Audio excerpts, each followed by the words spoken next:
I wasn't them, and the skills I could impart to the dummies were only 20 to 30% of their skills, so I couldn't teach you much. The 3 dummies that accompanied me for a long time were also destroyed by him. After another 100 or 200 years, the heavenly realm changed generations, and the original heavenly officials all fell. Gradually, a new batch of heavenly officials was replaced. But none of this had anything to do with me, and I just ate and waited for death to come. Until one day, in a certain country, there was a crown prince who was born on the day that Mars guarded his heart. It was you, the crown prince of Xianlu Kingdom. Finally, it's here. Xiao Yan's hand on his leg slightly tightened. Master teacher sat cross-legged, crossed his arms, and said, I felt that it was a coincidence, a lot of fate. But in fact, at that time, Wuyong had already been destroyed for many, many years. In several hundred years, there would always be 1 or 2 encounters, so it couldn't be called a coincidence. But I carried a feeling that even I don't understand, so I casually made up a name and became Xianlu Kingdom's master teacher. Xiao Yan said in his heart, I knew the name was just randomly made up. Master teacher said, it's not that I despise your Xianlu Kingdom, but wanting to become a master teacher there was too easy for me. There was only one problem, and that was that people always felt that those who didn't have hair on their mouths weren't reliable, and those who were young definitely didn't have any qualifications or skills, so they would be looked down upon. If I went to take the exam with this face, I might not be able to pass. So I changed my face a bit, and with 10 or 20 years older, sure enough, I quickly mixed in. But as a master teacher, I had to directly talk to the heavenly officials of heaven. Thus, I met Jun Wu. Jun Wu's appearance was completely different from the crown prince I was familiar with. However, I was too familiar with him, so after talking to him a few times, I became a bit suspicious. But it was only suspicion. Moreover, even if I was suspicious, I didn't want to say anything. He had already become a completely different person, and the human face on his face had also disappeared. I thought it was because the resentment of my 3 friends had dissipated. Since that was the case, there was no need to bring up old matters and break this peace. We all pretended not to recognize each other, isn't that also good? Xiao Yan said, if it was me, I would probably do the same. Master teacher said, but we still weren't able to pretend to the end. That's because we all saw you. Your Highness, you should have guessed why I placed such high hopes on you. You are very similar to him. So, I hope that you can become a person or a god that he wanted to become.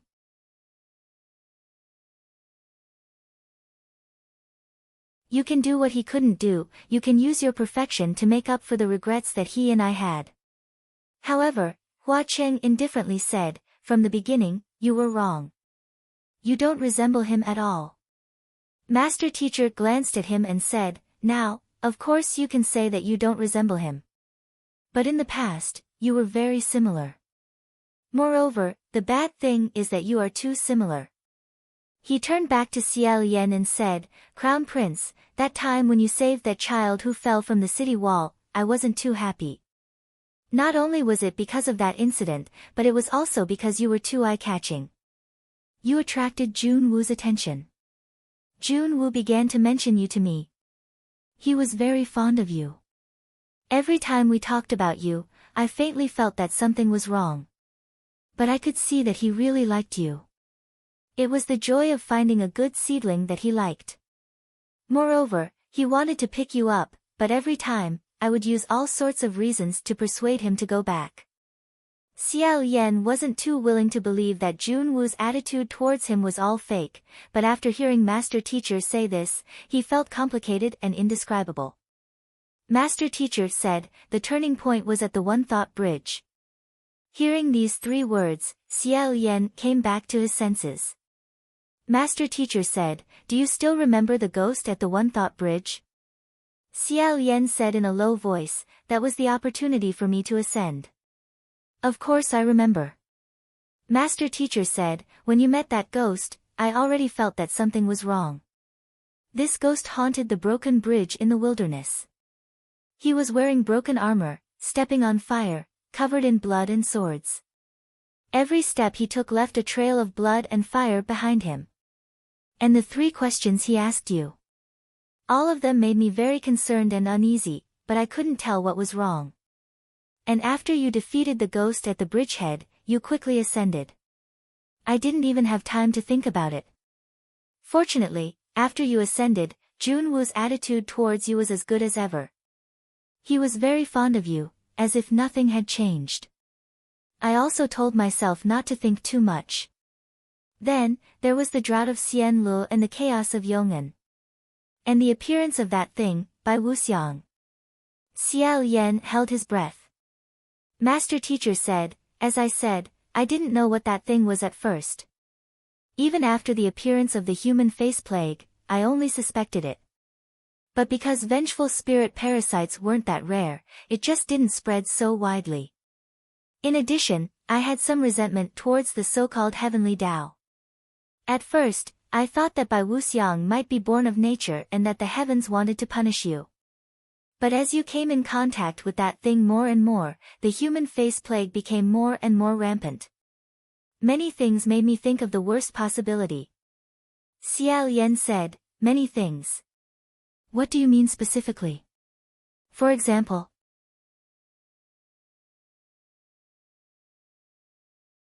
Master teacher said, the family of 3 that fell to their deaths at the gates of Xianlu Imperial City. Xiao Yan choked and said, that is.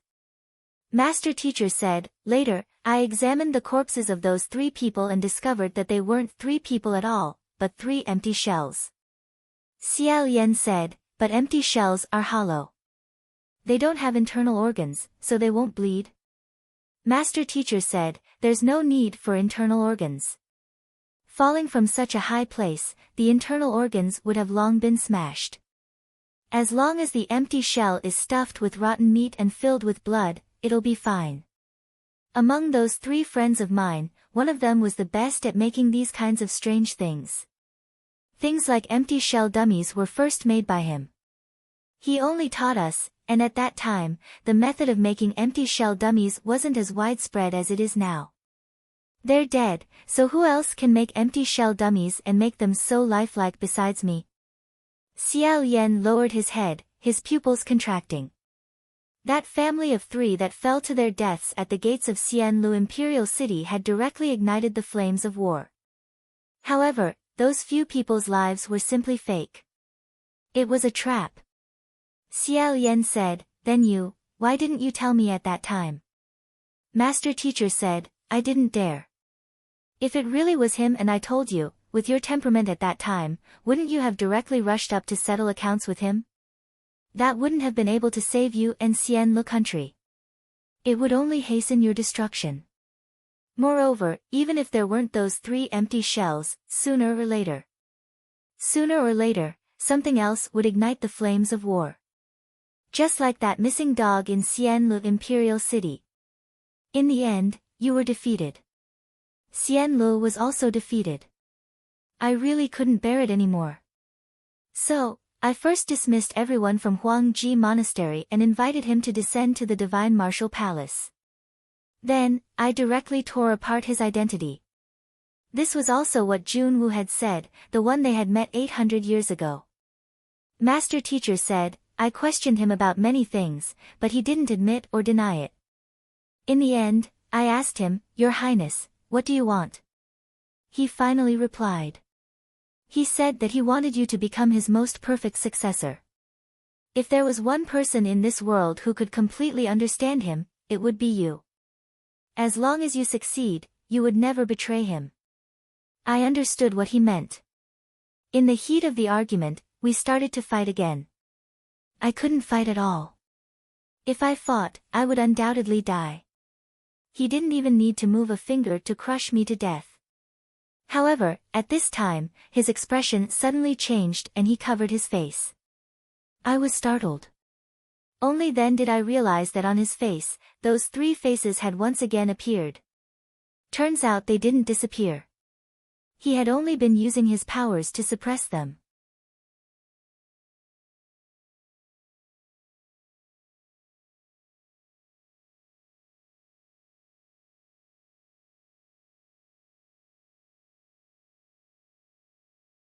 The state preceptor said that vernacular true immortal originally wanted to try and swallow the young Shi Wudu, but Shi Wudu was too ruthless. He was not easy to deal with at such a young age. He was invulnerable and had a tough life. If he tried to bite him, his teeth would break and his mouth would be full of blood. Thus, he could only turn to his mediocre but wealthy younger brother. Although he did not manage to bite him, he made the two brothers restless. He even bit someone who originally had the fate of ascension. No matter what, it wasn't a loss. I really can't accept it if I didn't kill this thing. Hua Qing said, he's already dead. The state preceptor said, He Xian swallowed him instead, right? I've heard about it. I originally wanted to keep an eye on the Shi brothers until I confirmed that they were fine. But at that time, the copper furnace was about to open and I couldn't follow closely. So, I went to the copper furnace first. By the time I got back, things were a mess. Shi Wudu had evil thoughts and caused a huge mess. There was no way to clean it up. My head hurt so badly that I couldn't do anything even if I wanted to. Then he really couldn't do anything even if he wanted to. The state preceptor continued, but to be honest, the vernacular true immortal is not considered powerful. He just likes to go out and cause trouble. Strictly speaking, this thing can only be considered a defective product. Also, for example. Xiao Yan said in a low voice, for example. One thought bridge, fighting the soul of death. The state preceptor took a deep breath and said. It's him.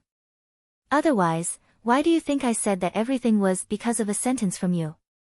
Because that ghost at the bridgehead is a black clone that he refined in the copper furnace.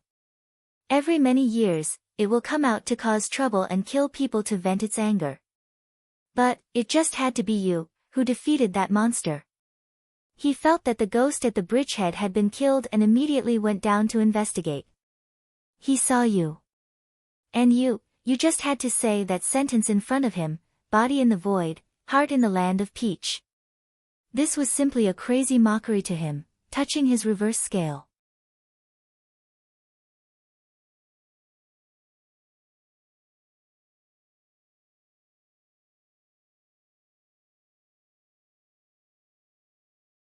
Chapter 220. Xiao Yan clenched his fists.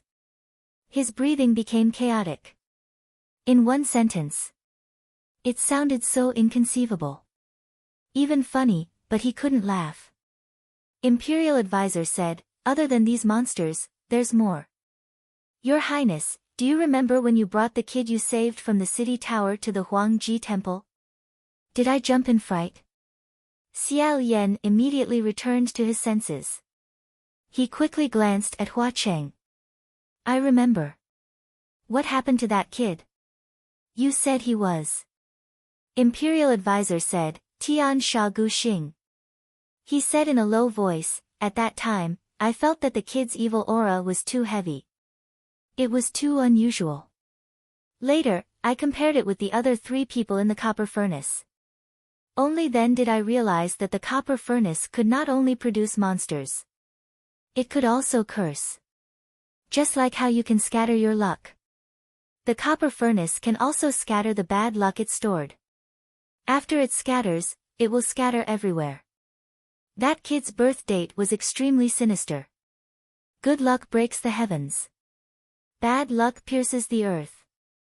I'm afraid that on the day he was born, he absorbed all the bad luck. That's why he became so scary. When he went up, the entire Mount Taizong was almost burned down. Xiao Yan became more and more shocked.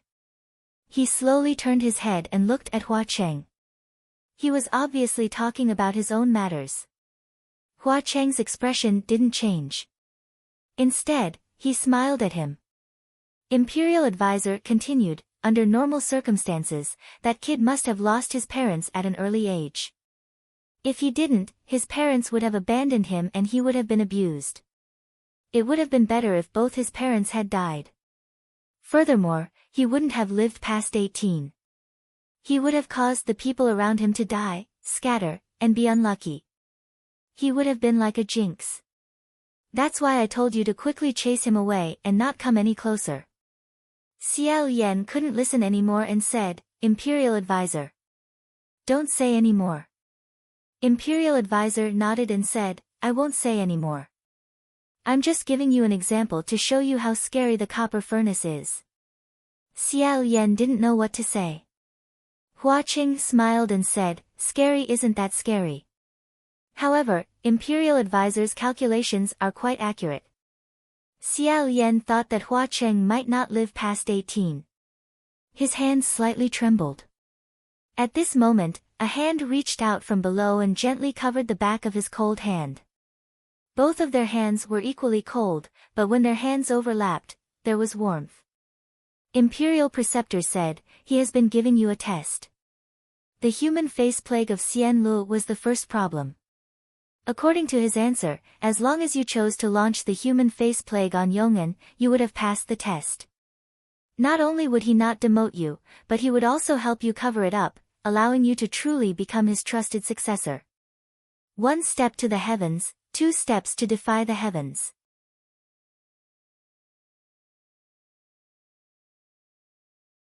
But you got it wrong.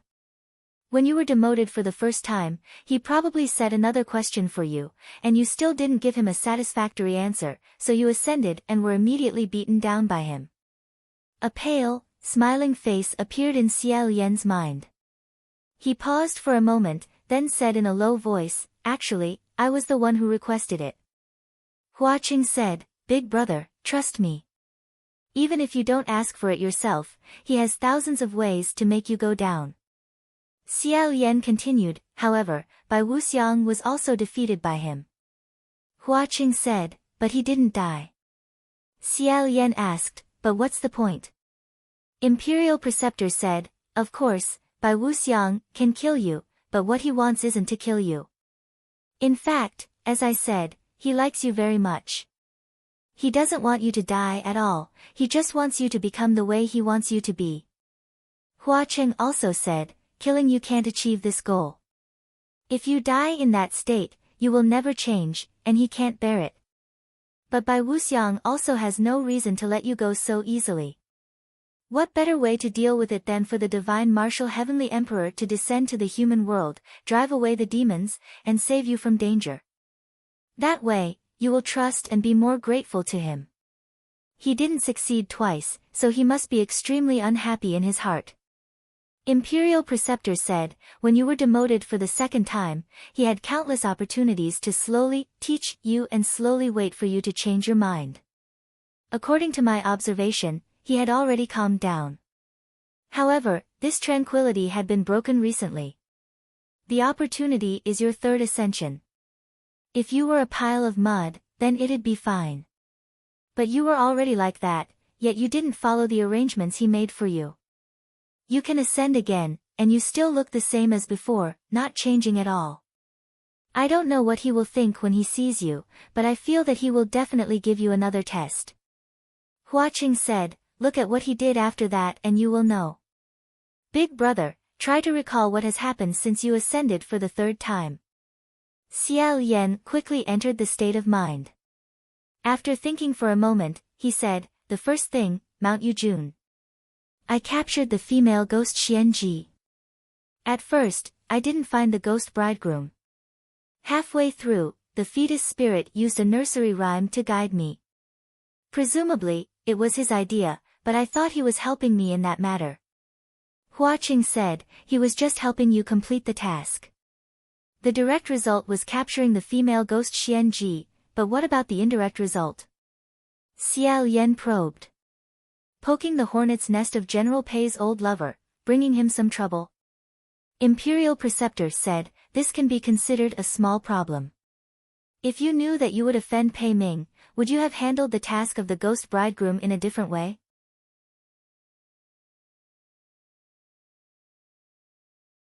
For example, you could have secretly informed Pei Ming to suppress it. Then, you could have let Xianji continue to cause trouble in this small area and not make it big. Xiao Yan blushed with shame and said, This. To tell the truth, I only found out later that it was related to General Pei. At that time, the female ghost wanted to take his life and there were so many people present. The arrow was already knocked on the bowstring and had to be released. I already didn't have the time to think about whether or not I would offend someone. Hua Qing faintly smiled and said, "Brother, you've already made your choice." He continued to sort things out and said, "The second thing, an empty shell Taoist came to Puqi Monastery and lured you to ban you pass. Let's not talk about who sent that shell first and what the consequences of this matter were." Xiao Yan said, "He kicked away little General Pei and broke one of General Pei's arms." Hua Qing said, "Brother, you see, with these two matters, you helped him greatly weaken Pei Ming's strength and also thoroughly offended Pei Ming. He didn't make an appearance at all.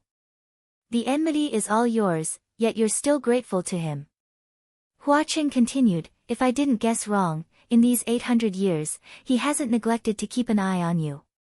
Brother, you were once a state preceptor in Yong'an and taught Lang Qianxiu. He probably knows about this. However, he still sent Lang Qianxiu to travel with you. In my opinion, this is purely malicious." The state preceptor was shocked. "Wait a minute. Your Highness, you went to Yong'an to be a state preceptor? You taught Lang Qianxiu?" Xiao Yan said, "Yes," the state preceptor said, "You're the state preceptor Fang Xin?" Xiao Yan said, "Yes." "What's the matter?" The state preceptor said, "If he knew about this matter, he would definitely be very angry at you." Hua Qing continued, "Brother, you originally didn't plan on getting involved in the matter of the true immortal, but in the end, you were still dragged into it. Fortunately, it wasn't too deep. The several hundred fishermen in the South China Sea that were dragged into the tribulation domain weren't stirred up by black water or sure voodoo. Other than them, who else had the most ability to do it?" Only now did Xiao Yan realize that ever since he returned, every step he took was probably under Jun Wu's close watch and push. Hua Qing crossed his arms and said, "I'm guessing that the reason he did this was because of his strange mentality. He kept throwing questions at you to test how you would choose and how you would walk, hoping that you would follow the path he laid for you. On the other hand, I'm afraid he wanted to use you as a sword to weaken the power of these heavenly officials. The heavenly officials of the previous generation must have left a deep shadow in his heart. He's extremely vigilant and wants to have absolute control over everything.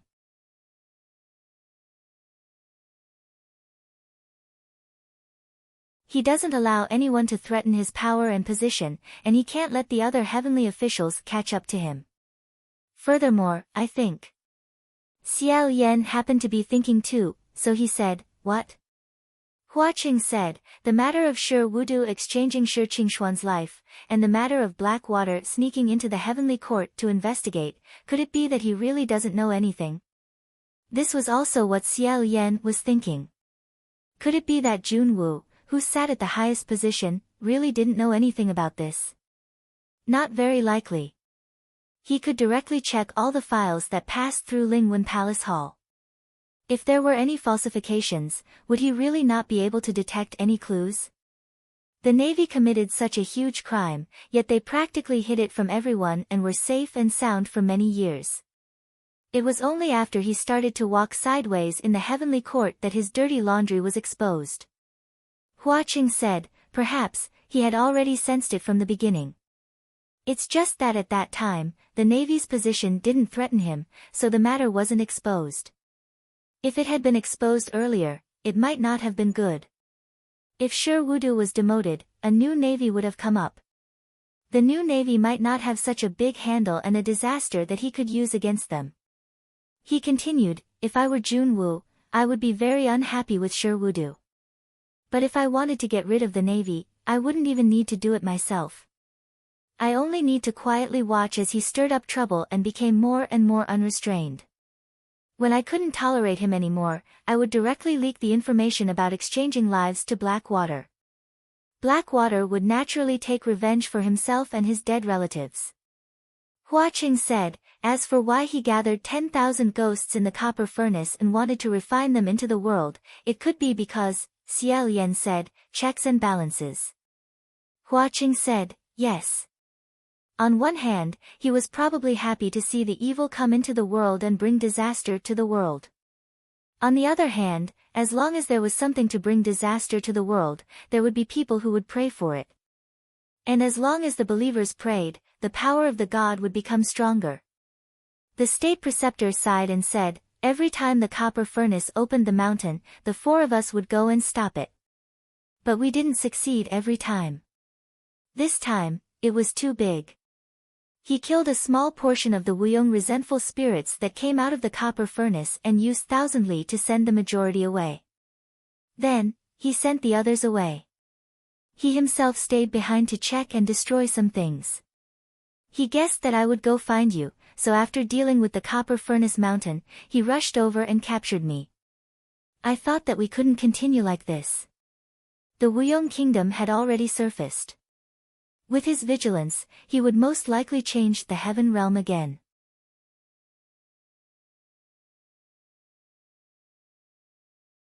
If you guys continued to act without any suspicions, sooner or later, you would also be buried under the immortal capital as a foundation. Coincidentally, that brat Feng Xian brought the red mirror, so I risked my life to try.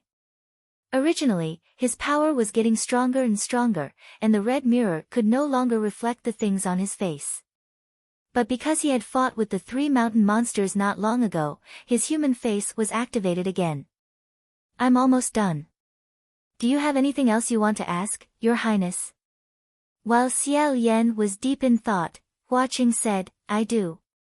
State Preceptor, do you still remember your Wuyong language? The state preceptor said, the Wuyong kingdom has already disappeared. No one uses its words and language anymore, so we learned new ones a long time ago. But I still remember the original ones, it's just that I rarely use them. He said frankly, I don't really want to use them. Xiao Yan remembered that when the state preceptor said to the mountain monsters, His Highness the Crown Prince is hopeless, and, about to awaken, he really wasn't referring to him. Instead, he was referring to Bai Wuxiang, who possessed Lang Ying's body and killed as they walked, absorbing her power to recover. There were also those corpse-eating rats that spoke human language. At that time, because Xiao Yan understood the Wuyong language they spoke, Hua Qing thought that someone had instilled relevant memories into him. Of the few possible candidates he listed, 2 of them were correct. Jun Wu and Bai Wuxiang. And for Bai Wuxiang to be able to create the fake skin of Feng Xian and Mu Qing in the Cave of 10,000 Gods, it naturally wasn't a difficult task. That was because Jun Wu naturally knew them like the back of his hand. Xiao Yan said, he seems to have always wanted to lead me to think that I am Prince Wuyong himself, or a part of his soul. The state preceptor said, of course he wants to. Since the existence of the Wuyong kingdom can no longer be hidden, anyone who sees the Xian Lu Crown Prince and Prince Wuyong will feel that the 2 of them are very similar. Moreover, as long as you start to doubt yourself, doubt your own heart, actions, and goals, and have the thought of, I am Prince Wuyong, the possibility of you repeating his fate will increase. It was he who took the initiative to lead you, wanting you to walk the path he walked before, and not because your paths are mysteriously similar. He couldn't possibly tolerate you 2 being so similar, yet walking different paths. After a long time, Hua Qing said, I already said, you don't look like him at all. The state preceptor finally couldn't bear it anymore, turning towards him and saying, you young man, what's wrong with you? Hua Qing, ? Xiao Yan was startled, thinking in his heart, what's wrong? The state preceptor rolled up his sleeves and sincerely said to Hua Qing, I've wanted to say this for a long time.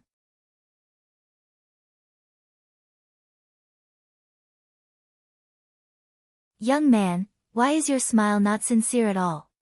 Don't think that you can be rude to me just because you're a desperate ghost king. Desperate ghost kings are very rare, but do you know how old I am? Of course, it's an elder of my age that's even rarer. Hua Qing raised his eyebrows. Xiao Yan rubbed the space between his eyebrows and said, Master, San Lang isn't being rude, he was just used to fake smiling at others. The state preceptor gestured to Hua Qing, telling him not to come over. Then, he pulled Xiao Yan to the side and solemnly said, "Your Highness the Crown Prince, I saw it." Xiao Yan said, "Ah. What did you see?" The state preceptor said, "On top of that giant god statue." That giant god statue? What happened on top? Xiao Yan thought for a while. Suddenly, there was a buzzing sound in his head. It's borrowing power. Xiao Yan coughed non-stop and said, "No, that's just borrowing power." "No, in fact, it's not just borrowing power.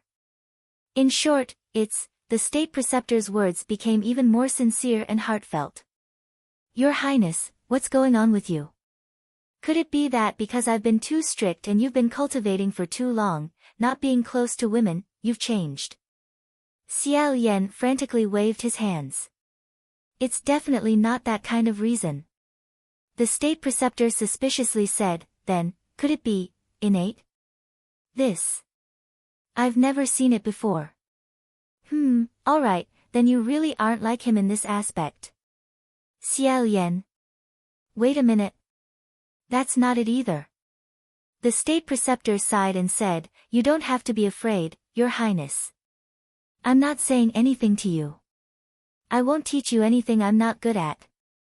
Moreover, you've already experienced everything, so why do you still care about this? It doesn't matter whether it's a man or a woman, as long as you're happy, it's fine." Xiao Yan rubbed the space between his eyebrows until it was bright red. In a small voice, he said, "I'm very happy." The state preceptor said gloomily. "But you've been searching for 800 years, how did you find a desperate ghost king?" Xiao Yan stared blankly. The state preceptor said, "I'm not saying that your eyesight isn't good, it's pretty good. Young ladies would definitely like this type. However, desperate ghost kings are all very fierce. Your Highness, you should think clearly. Once this kind of person gets entangled with you, you'll never be able to shake them off." Master, please wait a moment, absolutely. I'm telling you, the moment I saw this blood rain Tanhua, I knew that his fate was definitely extremely fierce. There's always a mountain higher than the one before, and the evil aura he emitted would cause people to suffocate. He's practically..." Behind them, Hua Qing leisurely said, "Practically, he's the bane of all existence, right?"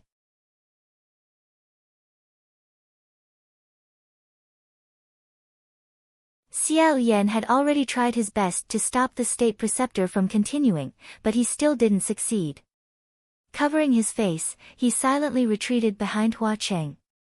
Hua Qing smiled as he embraced him.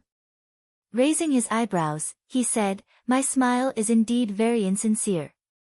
However, to say that he's the bane of all existence, the bane of all existence, the jinx of all existence, the death of both his parents, and that he won't live past the age of 18. That's not too appropriate, is it?"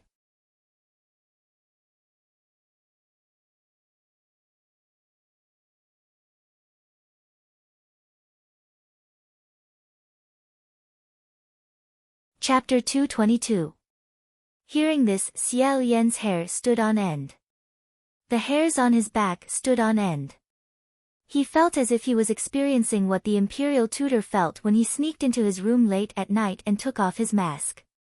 He heard Junwu stand up from the table and slowly walk towards him. Hua Cheng was standing behind the curtain beside the bed. When she went to bed, she hid her heart under her pillow. Now she put her hand on the hilt of her sword and clenched it tightly. She was looking for a chance, but she suspected that there was no chance at all. Who knew? But Junwu didn't walk behind the curtain. Instead, he went to the bedside. She lifted the quilt off him. Xiao Yan felt a chill on his body and abruptly sat up. She stared at him. Junwu was sizing him up. "This dress doesn't suit you," he said indifferently. Xiao Yan finally remembered that the embroidered gown immortal was still with him. Although the embroidered robe immortal had turned into a white Taoist robe, however, Junwu would naturally not miss it. After sizing him up for a moment, she sighed. "You just won't listen to me. Did he go out to cause trouble again? Xiao Yan looked at him in bewilderment. His gaze swept to the table, where there was a gift box. The gift box had been opened. Inside were a few cabbages, a few potatoes, and a few carrots. It turned out that the Rain Master had stopped Junwoo and told him that the thing he had forgotten to give him was a local specialty of the Rain Master village, behind Junwoo. Without batting an eyelid, Hua Cheng used his hand to lift up a corner of the curtain, revealing the true face behind it. He looked past Junwoo and met Xiao Yan's eyes. His hand slowly moved to the hilt of a curved silver sword at his waist, as if he was considering whether or not to attack immediately. Xiao Yan didn't think that this was a good time, so he pretended that he didn't want to talk to Junwoo and shook his head. Junwoo said, "Where did you hide the Lingwen?" Of course he couldn't hand over Lingwen. The moment he saw Lingwen, he didn't even need to ask what had happened to her. The moment he saw that she had been turned into a roly-poly doll, he could guess that Hua Cheng had definitely snuck into the immortal capital. However, Xiao Yan couldn't help but suspect. Did Junwoo really not suspect that Hua Cheng had already infiltrated the group? At this time, Junwoo spoke again. "Xianlu, your expression seems to be saying that something's wrong." What was wrong? Could it be that other than the embroidered gown immortal, you're hiding someone else? Xiao Yan's expression didn't change at all. Junwoo really knew him like the back of his hand. Xiao Yan calmly exchanged glances with Hua Cheng, who was standing behind Junwoo. Then, he composed himself and coldly said, "You can think whatever you want. In any case, right now, no one can leave and I can't do anything.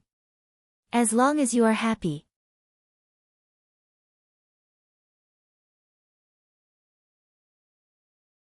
After saying that, he lay down again and pulled the quilt over his head.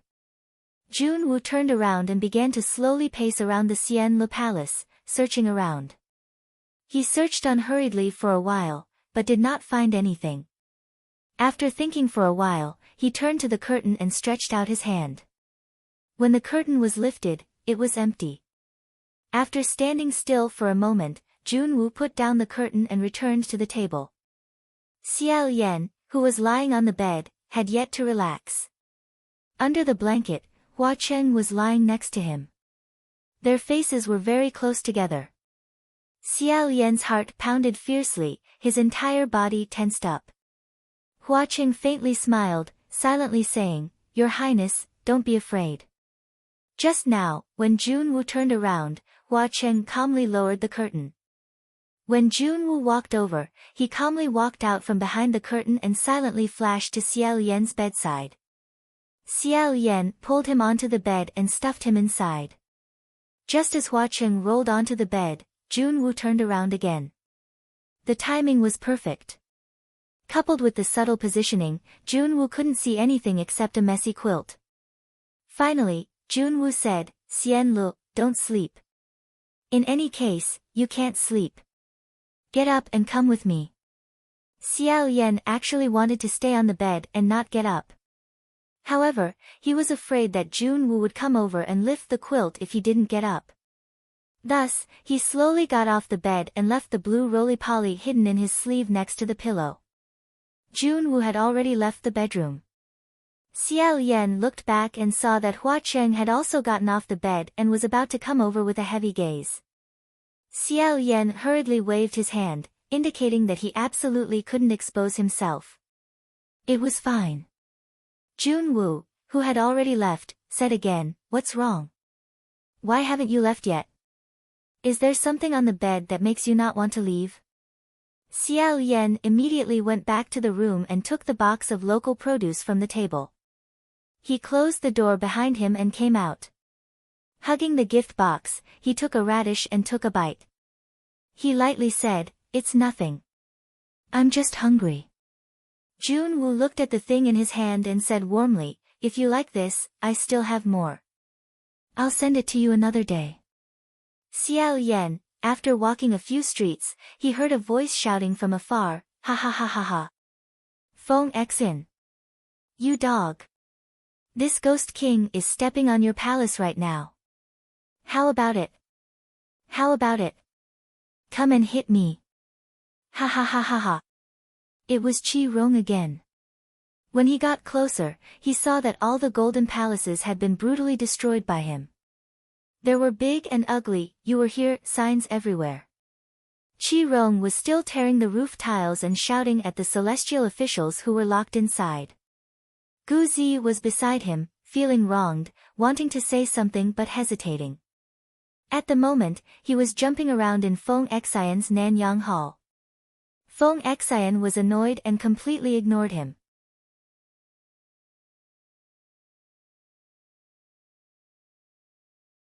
Qi Rong shouted for a long time to no avail, so he went to Mu Qing Hall and shouted again. Mu Qing seemed to roll his eyes at him from afar. He was so angry that he jumped here and there and jumped onto Quanesian Hall. Who knew that before he could open his mouth to shout, a god statue with a head full of curly hair suddenly broke through the roof and flew out, knocking him head first off the roof. It was the angry Quanesian who used his own god statue as a weapon and directly threw it at him. Gu Zi was shocked. He leaned on the edge of the eaves and said, "Father, are you all right?" Qi Rong said angrily, "Quanesian is such a shameless idiot. He actually used a despicable method to sneak attack me." Gu Zi hesitated and asked in confusion, "Father, what despicable method did he use? Did Quanesian really throw the god statue over openly?" Qi Rong scolded, "You stupid son. As long as he beat me, no matter what method he used, it was all despicable. Otherwise, how could he beat me?" Gu Zi, "Oh. No matter what, Qi Rong was still his cousin." Xiao Yan couldn't help but cover his face. Jun Wu paused his steps and said, "Qing Gui." When Qi Rong heard this voice, his expression turned cold. He crawled up and vigilantly looked over.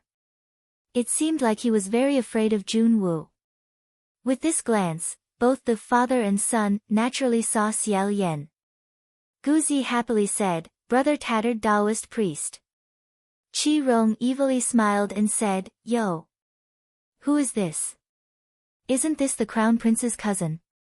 Xiao Yan didn't want to pay attention to him, yet he still made a fuss. He moved closer and circled around Xiao Yan, mocking, "Weren't you very arrogant before? You had 2 backers behind you and didn't put me in your eyes. Why are you acting like a stray dog now?" Xiao Yan felt strange in his heart. 2 backers. Only after a moment did he react. One was Hua Cheng and the other was Jun Wu. Looking at Jun Wu in front of him, he couldn't help but have mixed feelings. He suddenly remembered a long time ago when he asked Hua Cheng what he thought of Jun Wu. At that time, Hua Cheng's answer was that Jun Wu definitely hated him. Qi Rong then said, He, before, you relied on dog Hua Cheng's support to sneak attack me. I haven't even settled the debt with you, but you've already been dealt with by someone else. This is truly a cycle of reincarnation."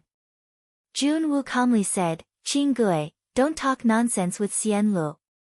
You can send your subordinates out now." Although Qi Rong had previously cursed Jun Wu behind his back, now that he was in front of Jun Wu, he dejectedly tucked his tail between his legs. Although he didn't look convinced, he didn't say anything else and just went up to the room, grabbed Gu Zi, and went to run errands. Jun Wu then said to Xiao Yan, "Let's go." Xiao Yan looked at the road Jun Wu took him down and pondered in his heart, "This direction, is it leading to Qi Rong's subordinates?"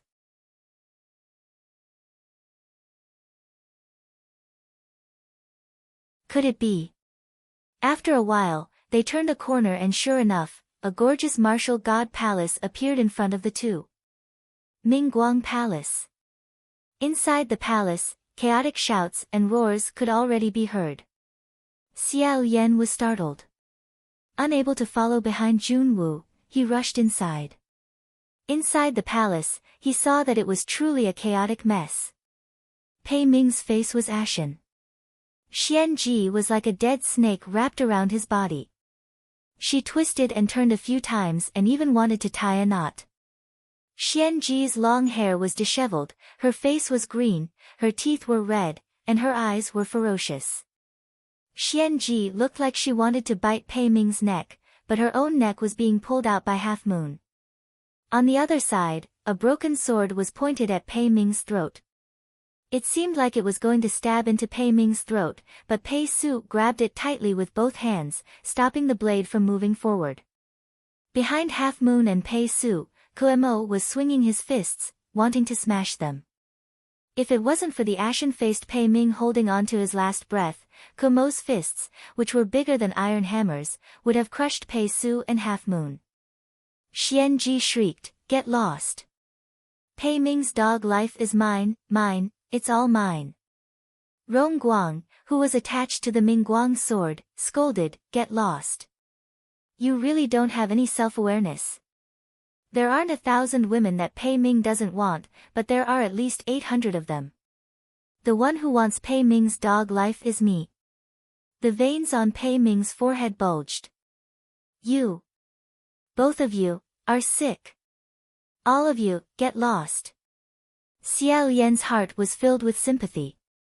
From a certain point of view, this could be considered a misfortune of being too popular. He said, "General Pei, hold on." He was about to go up and save the situation, but who knew that before he could go up, a hand was placed on his shoulder. Jun Wu said from behind him, "Xian Lu, you can't be thinking that I called you here to help me do something good, right?" Pei Ming and the others, who were in a terrible mess, also noticed this side. Half Moon happily said, "General Hua." Xiao Yan was pressed down by his hand, and couldn't move at all. He said, "Then why did you call me here?" Jun Wu kept his hand on Pei Ming's shoulder, and pushed him into the palace. As soon as he entered, the large group of people who were tangled up seemed to have their strength sucked away, and all collapsed to the ground. Only a few of them still had the energy to struggle. Jun Wu said, "Mingguang." Xianji was no longer strangling his neck, and Pei Ming's complexion finally returned to normal. He let out a sigh of relief, and said, "Di Jun, this is really. Thank you." Although his tone didn't carry any ridicule, the words themselves were quite sarcastic. Jun Wu didn't mind, and said with a smile, "You don't need to thank me so early. Mingguang, I came here to ask you to do something for me."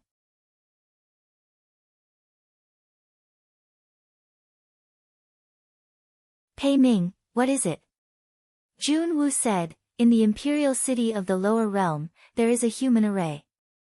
As expected. Jun Wu said calmly, "Break the human array, and restore your identity as the northern martial god." Pei Ming glanced at Xiao Yan, and laughed dryly, "That array right now, isn't it guarded by that blood rain Tanhua? I'm afraid I can't force a breakthrough." Jun Wu said, "Of course you can't force a breakthrough, and I didn't say that you must. If it was Pei Ming, breaking this array would be very simple. As long as he pretended to go over to help, Shiqing Xian would definitely let him in. If he entered the array, and then retreated without warning, the array would be finished.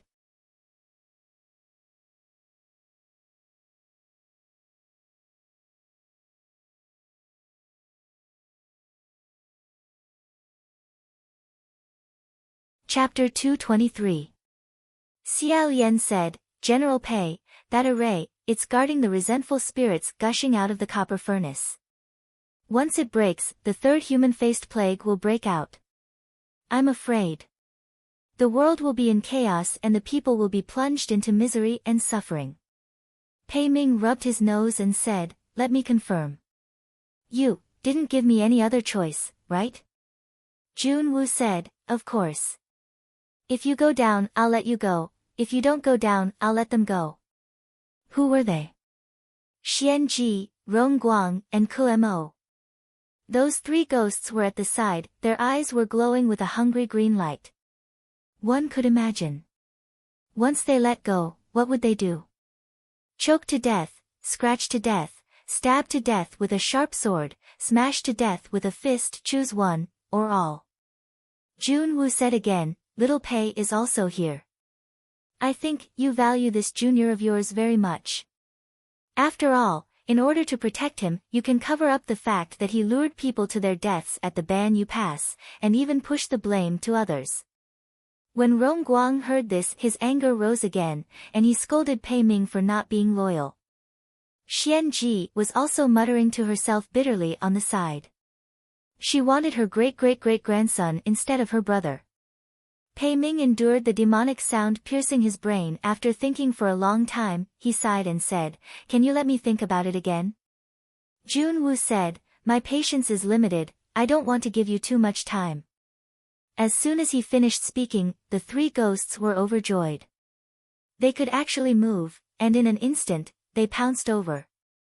The door to Mingguang Palace closed.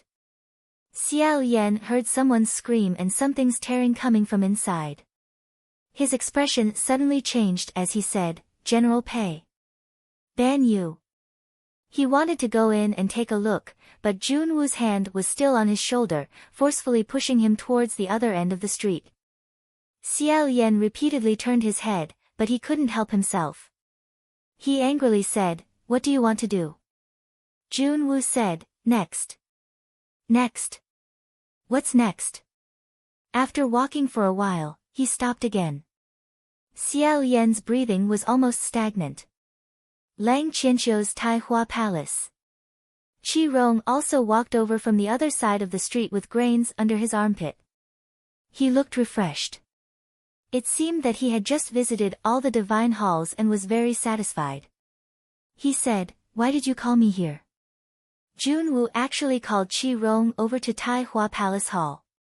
Xiao Yan had a bad premonition and scolded, "This has nothing to do with you. Quickly leave." Qi Rong's face fell. Just as he was about to spit on Xiao Yan's face, Jun Wu said, "Go in."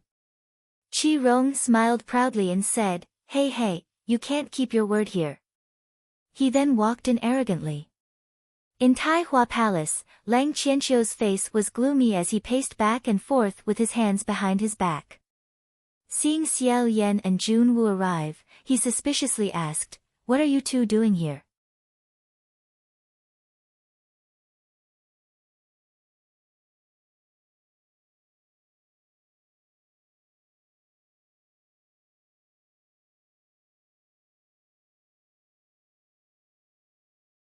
Lang Qianqiu was also startled.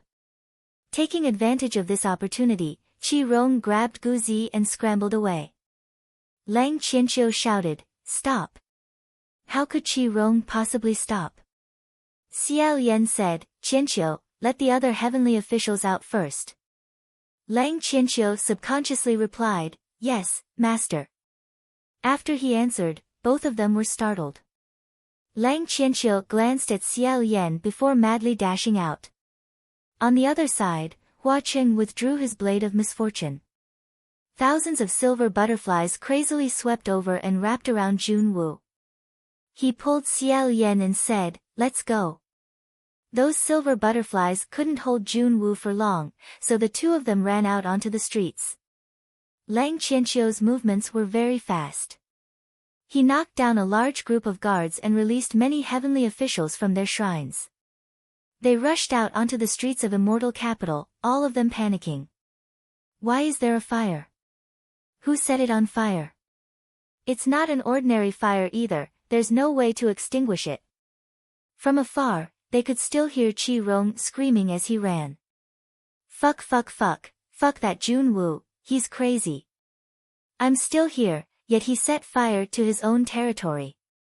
He's really fucking sick. Feng Xian also came out of Nanyang Shrine.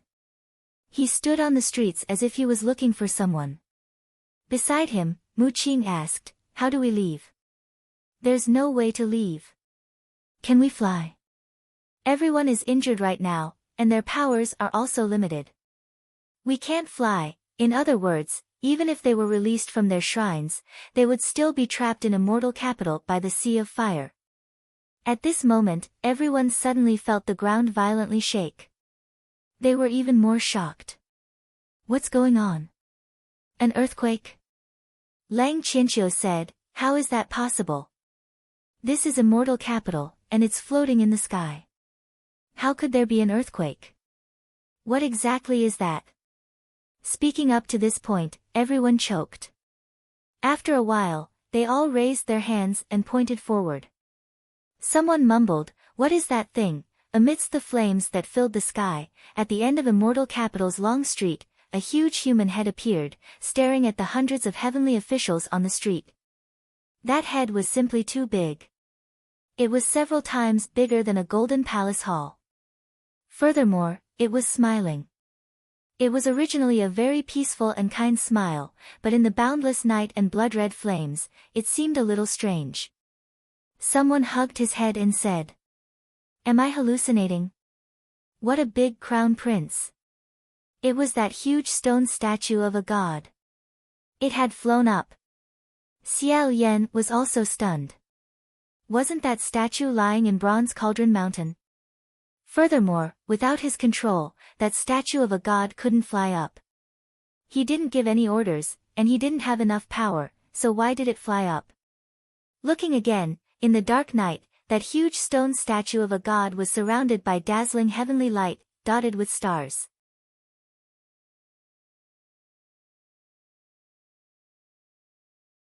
Upon closer inspection, it wasn't the light emitted by the statue itself. Instead, it was millions of silver butterflies, as well as millions of bright lamps that surrounded it.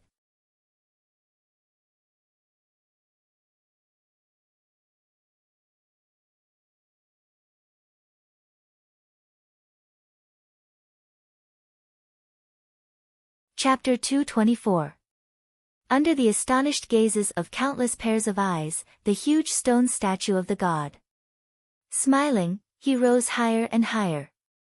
Xiao Yan saw that it was in good condition.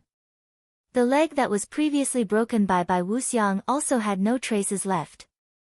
She happily said, "San Lang, did you fix it?" Hua Qing smiled and said, "Of course I can't come empty-handed to fetch my brother from the sky. Let's go." Xiao Yan nodded. "Everyone, hurry up." However, only then did the heavenly officials see that the person beside him was Hua Qing. He almost knelt down. "Your Highness, the one beside you." The worry on Feng Xian's face deepened. Finally, he shouted, "Gladiolus! Gladiolus!" No one answered. Lang Qianqiu saw Qi Rong sneaking around the corner of the street. Just as he was about to grab it, however, he had just passed by Tai Hua Palace. The entire palace collapsed with a rumble, as if something inside had exploded. The heavenly officials were startled.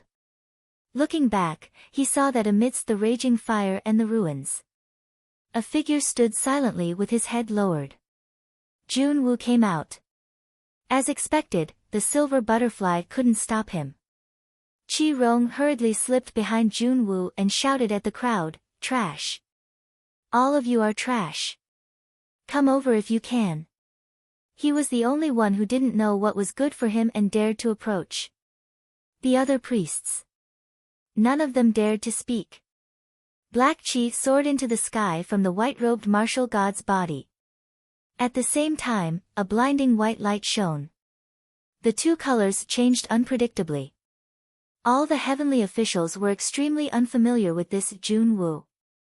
They didn't even dare to breathe loudly, and only stared at him. He stared closely at Xiao Yan as he slowly walked towards the direction where everyone was gathered. With every step he took, the flames of war burned beneath his feet. First, it was a leaping flame. Then, it spread wildly in all directions and grew into a raging flame. Just like the ghost at the bridge. Qi Rong was burnt by the fire, he screamed like a ghost and quickly ran away with the grains. Quan Yizhen was carrying Yin Yu's corpse on his back. His face was covered in black ash as he stood on the street. When he saw Junwu, his eyes erupted with anger. He didn't even put down the corpse as he walked towards Junwu. However, he was stopped by Xiao Yan. Getting close to Junwu now would undoubtedly be courting death. Another wave of silver butterflies attacked. Taking advantage of this opportunity, Xiao Yan said, "Quick! Don't just stand there." The divine officials hesitated for a moment, and finally responded to the call one after another. Hundreds of heavenly officials leaped onto that huge stone statue one after another. It was as if a group of pitch-black ants were crawling up the statue, squeezing onto its shoulders and chest. Those who didn't have a place to stand had no choice but to grab onto its clothes.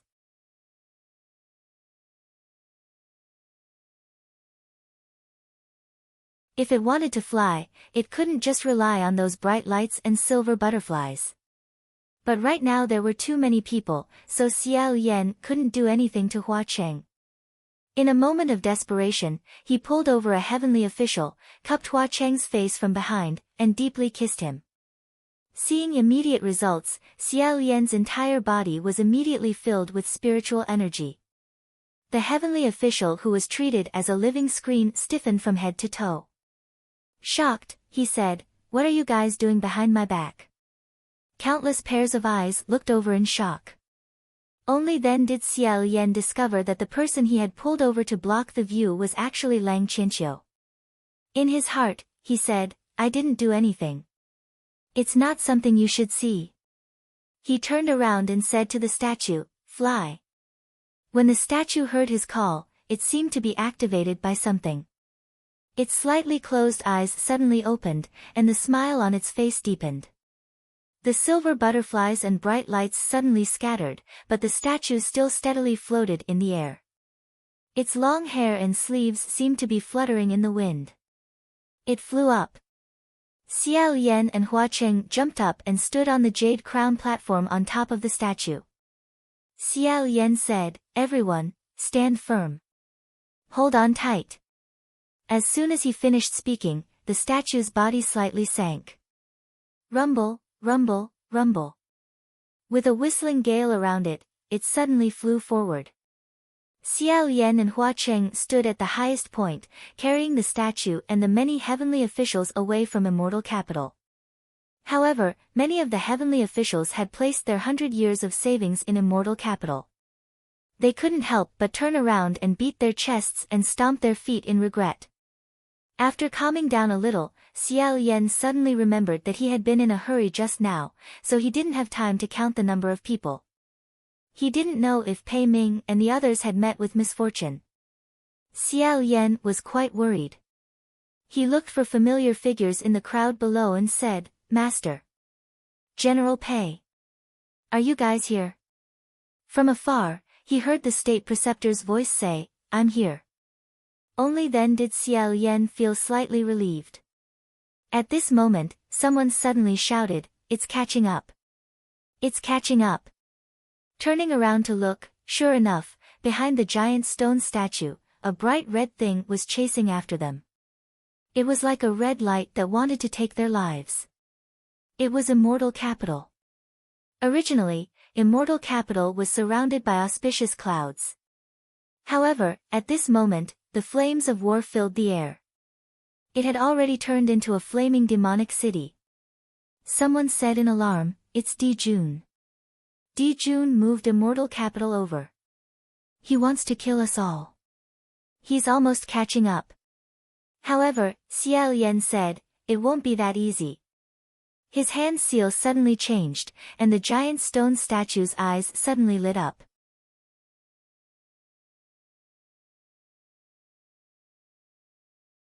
The sound of the wind beside the ears of the heavenly officials became even faster, whistling madly. The red light that was chasing behind them was immediately pulled away. The statue flew even faster. However, as it sped up, the red light didn't show any signs of weakness. Its speed suddenly increased explosively. Rumble, rumble, rumble, it got even closer than before. It was so close that many of the heavenly officials cried out in alarm. At this distance, they could almost clearly see the figure standing in Immortal Capital. Meanwhile, the people of the mortal world didn't know what was happening. The children were laughing and playing. When they saw the white figure running wildly in the sky and the red light flying, they opened their mouths wide and clapped their hands while pointing at the sky. "There's light. It's so beautiful." Xiao Yan knew in his heart that he couldn't go on like this. He definitely had to increase his speed, but he felt slightly dizzy. After all, he had been flying for so long with only a single breath.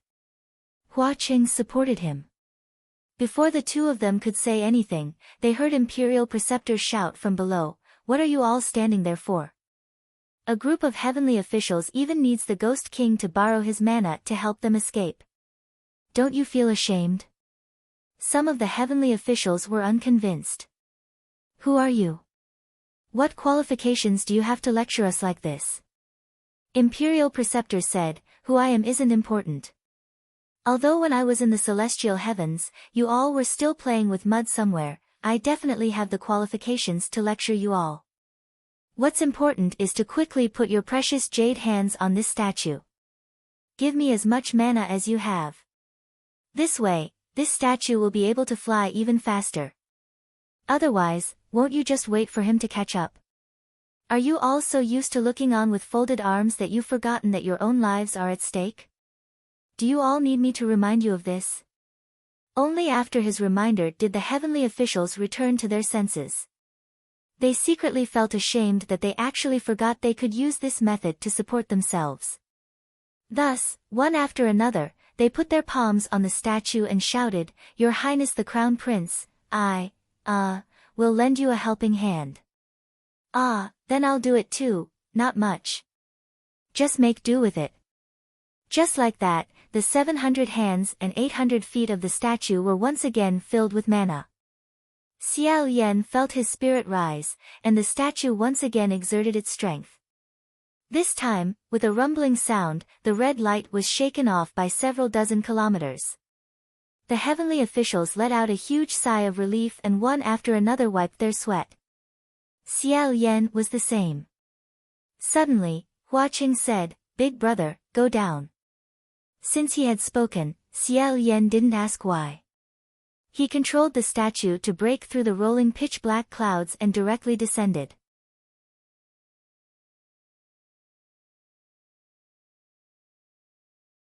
It was actually pitch-black below.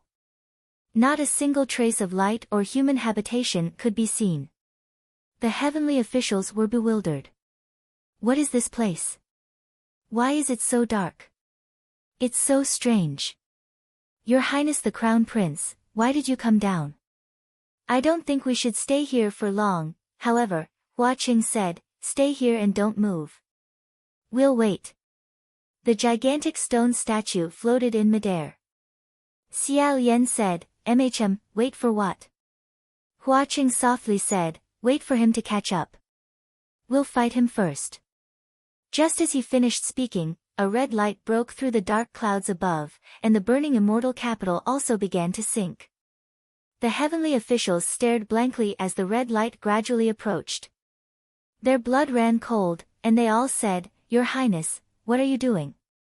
Why haven't you left yet? You can't be thinking of fighting him head-on, right? There's no chance of victory. He's acting stupid again. I should have known that this person just loves to act stupid. It's been this way for several hundred years." "Who kicked me?"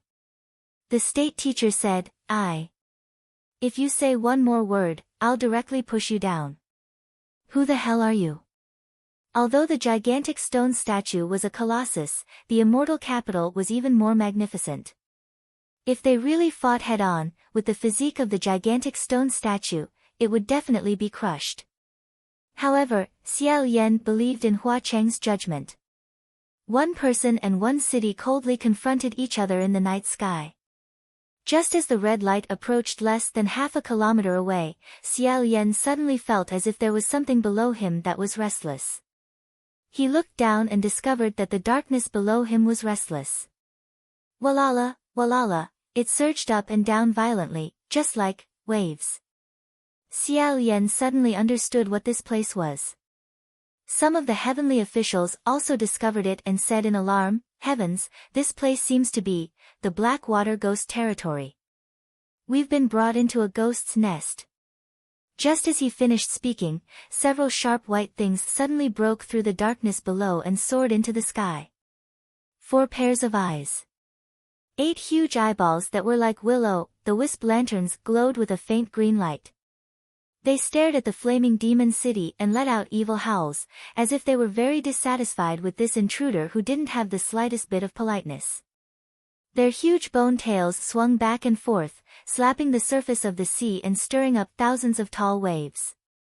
It was those 4 bone dragons. They raised their heads towards the demon city and spat out rapid streams of water from their mouths. Their attack power was extremely strong. Even an iron wall would be pierced by these huge water spears. Xiao Yan couldn't help but look at them in a new light. The last time I saw them, they seemed a little, I didn't expect them to be so fierce.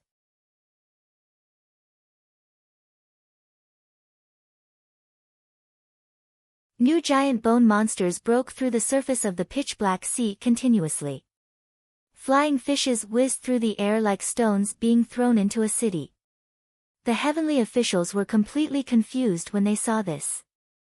Junwu was chasing them, but Hua Cheng and Blackwater seemed to be helping them instead. Such a scene was really mysterious. The 4 bone dragons surrounded the demon city and spat out water continuously. However, the flames of war couldn't be extinguished with water. The more they pounced, the angrier they became, even burning into the water. On the surface of the Blackwater ghost territory, raging flames danced wildly. Cries of ghosts and howls of wolves came from under the water. Xiao Yan suddenly sweated. We brought these messy things to Blackwater's territory and messed around here, is it okay? Hua Cheng said, don't mind it, he owes me money. Hit him however you like. Xiao Yan. Suddenly, someone pointed ahead and shouted, what is it doing?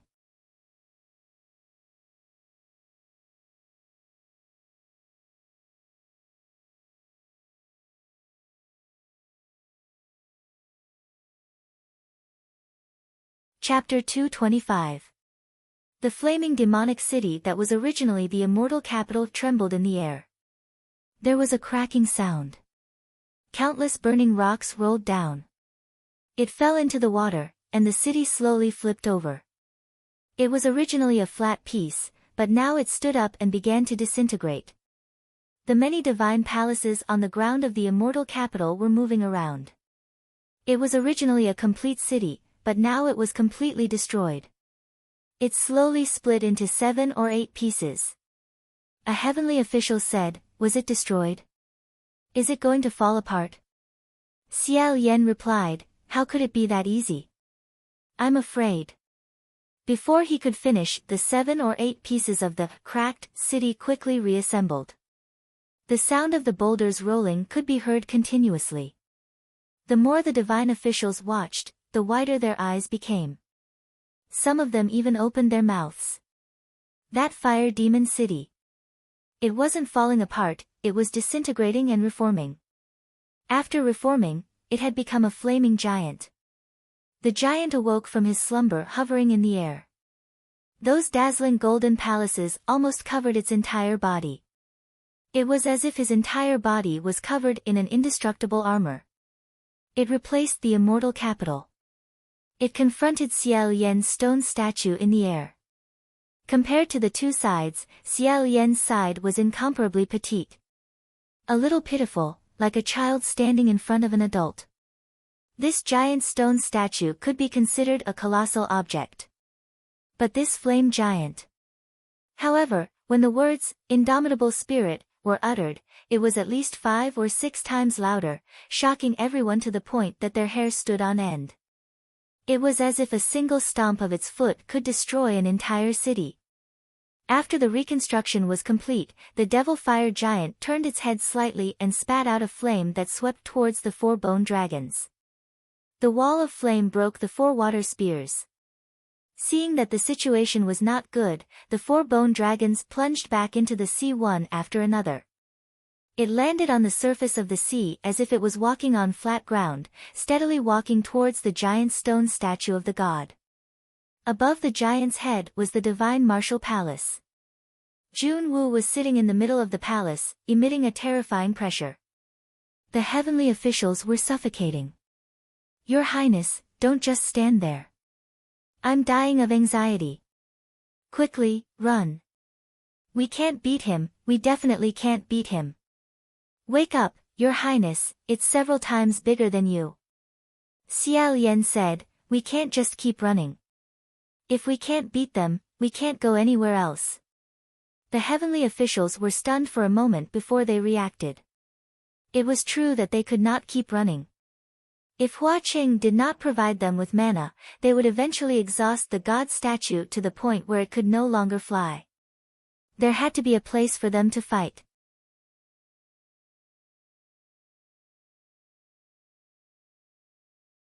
Rather than luring the flame giant to a place with a lot of people, it would be better to deal with it here.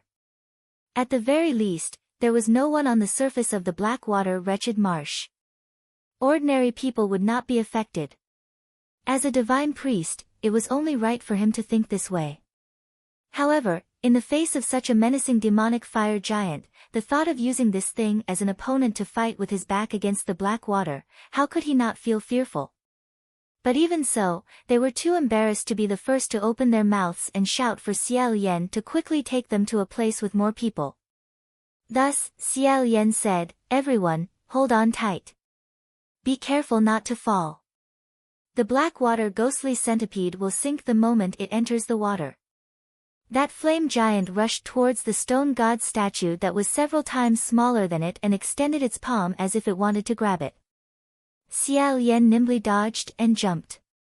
The divine priest that was grabbing onto the statue would sometimes flip over, sometimes suddenly turn around, sometimes rise and sometimes fall. It was extremely thrilling and exciting. Screams rose and fell one after another. Not to mention that most of the people here weren't martial gods, but even martial gods rarely had this kind of battle experience. Xiao Yan heard Quan Yizhen shout, "You don't have a weapon. You need a weapon." The heavenly officials could no longer bear it and said, "That's right, Your Highness. Without a weapon, it'll be hard for you to win." Xiao Yan said, "I was just thinking about what I could use as a weapon." Ruo Xia excitedly twisted his body a few times and moved closer to him. Xiao Yan pushed him away and said, "Thank you, but you can't. You're too small."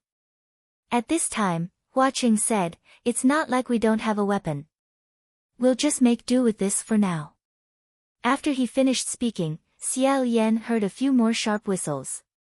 The 4 bone dragons that had been spat out by the demonic fire giant drilled out and surrounded the 4 sides of the stone god statue. The heavenly officials couldn't help but feel apprehensive. What are they trying to do? Naturally, they weren't surrounding the statue to attack.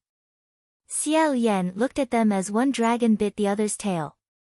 Eventually, the 4 long bone dragons joined together to form a strangely long bone dragon.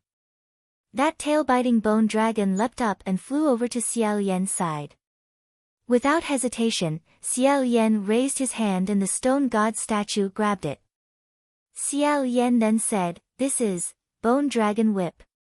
Just like how he controlled Ruo Xia in the past, it would be fine. Xiao Yan raised his hand and a bone dragon whipped towards the demonic fire giant's head. The demonic fire giant also raised his hand and grabbed the tail of the whip. However, that bone dragon whip suddenly snapped in the middle. The stone god statue took a step forward and whipped the demonic fire giant's head.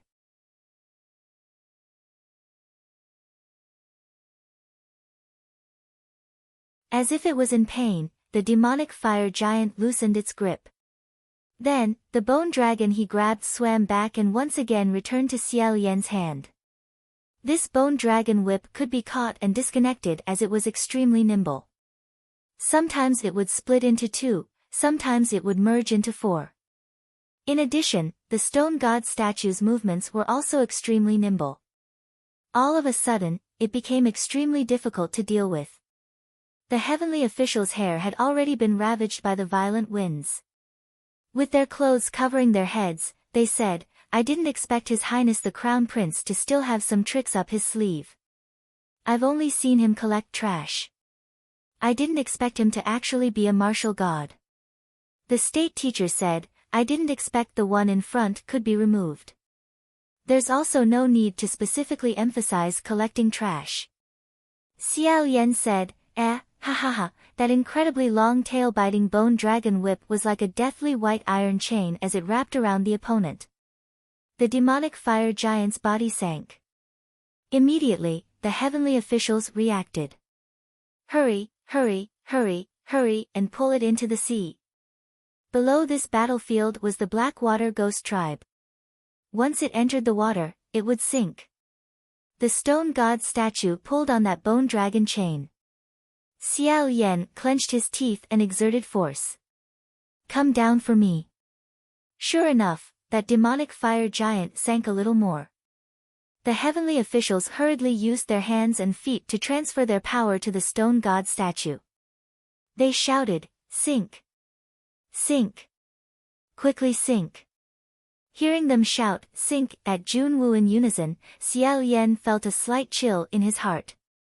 He raised his head to look at the divine martial palace on top of the stone god statue.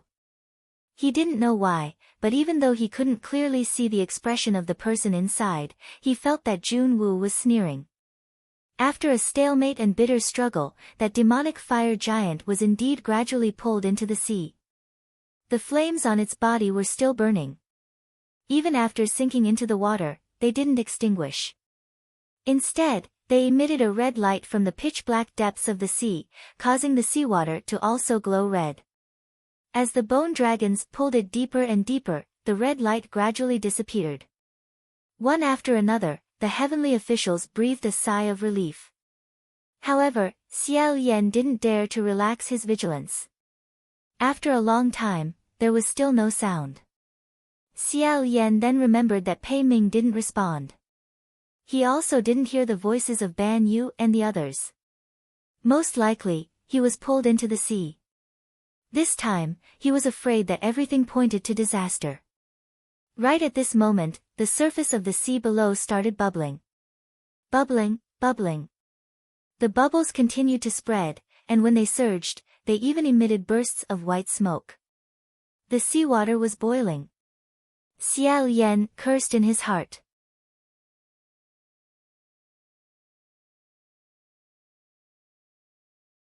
Just as he was about to fly up, a hand suddenly broke through the water and grabbed the ankle of the gigantic stone statue of God.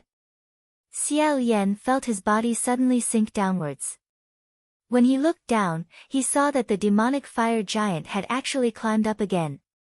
Its chest was already exposed above the surface of the sea. It was dripping wet, and the flames on its body had mostly been extinguished. However, they were currently reigniting. That tail-biting bone dragon's chain was still wrapped around its body, but it was clear that it was no longer able to hold him back. Junwu's laughter reverberated across the entire surface of the sea. It wasn't a mad laughter, nor was it a sneer. It was hard to describe, but instead, it made people's hair stand on end. Under the pull of that demonic fire giant, a small half of the gigantic stone statue of God's body was submerged in the boiling water. The heavenly officials who were originally standing at the bottom were now doing their utmost to climb up. Even Xiao Yan, who was standing on the jade crown platform at the very top of the gigantic stone statue of God, could feel the suffocating heat. Beads of sweat appeared on his forehead, and he was so hot that his back was drenched in sweat. If he was pulled into the sea, he would be thoroughly cooked from head to toe. That wouldn't do, he wouldn't be able to display his full strength with other weapons. He still needed a sword. Suddenly, he heard the imperial tutor's voice. That curly-haired little friend? What are you doing? Don't randomly throw corpses at me. Wait a minute. What are you doing? Xiao Yan was also shocked. He maintained the hand seal and shouted down, "Qi-ying." A figure flew down the leg of the stone god statue, and then along the arm of the demonic fire giant, heading straight for its head. Xiao Yan shouted, "Qi-ying, come back." However, Quan Yizhen couldn't hear what the others were saying. Just as he was about to reach the arm of the demonic fire giant, he was discovered. The other hand of the demonic fire giant swatted over, as if it was swatting a mosquito resting on its arm. It was extremely fast and accurate, and with a smack, it hit the target. Many of the heavenly officials cried out in alarm, but when they took a closer look, Quan Yizhen was still running. It turned out that just now, he was indeed hit, but he dodged into the gap between the giant palm's 5 fingers, so he didn't turn into meat paste. He jumped over the fingers and continued running. He had narrowly avoided 2 palm strikes in a row, but he was afraid that he wouldn't be so lucky the 3rd time. As long as he received another palm strike, there was an 80% chance that he would be smashed into meat paste. However, before the 3rd palm strike, Kuan-Yizhen had already reached his destination. He jumped into the skull of the bone dragon that was wrapped around the demonic fire giant.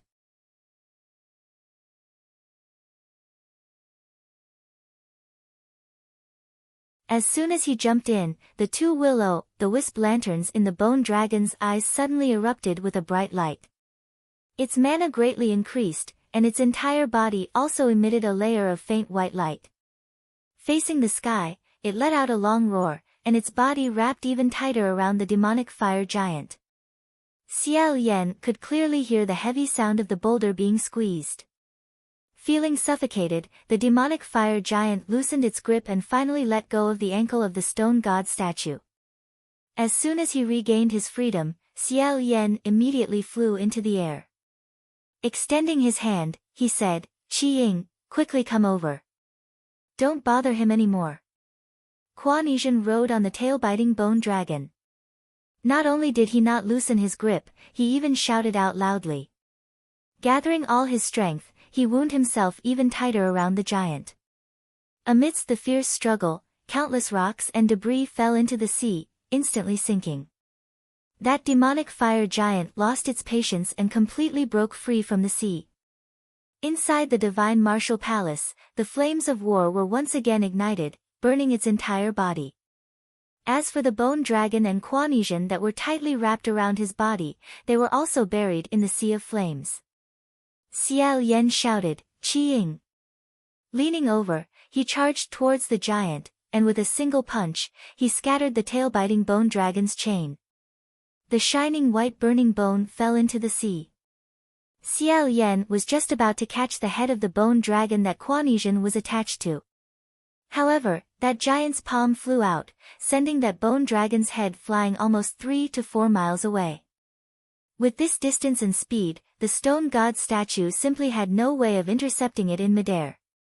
Xiao Yan was afraid that by the time he rushed over, Kuan-Yizhen would have already fallen into the sea along with the bone dragon. As for the seawater right now, it was basically a pot of boiling water. Once it entered the water, it would be cooked. Right at this critical moment, a shining white bone fish suddenly flew out of the sea and caught that bone dragon's head. Then, like a fish that had escaped a net, it swam towards the distance while wagging its tail. Feeling more scared than hurt, Xiao Yan could finally breathe a sigh of relief.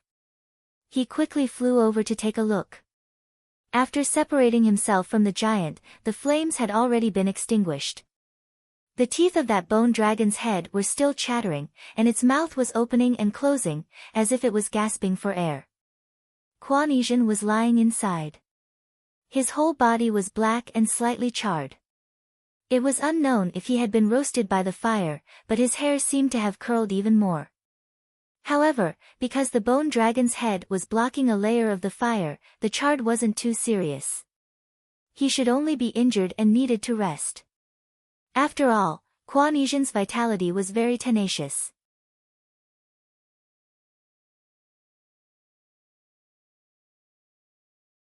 The 4 bone dragons' situation was even more serious. They were burned and beaten.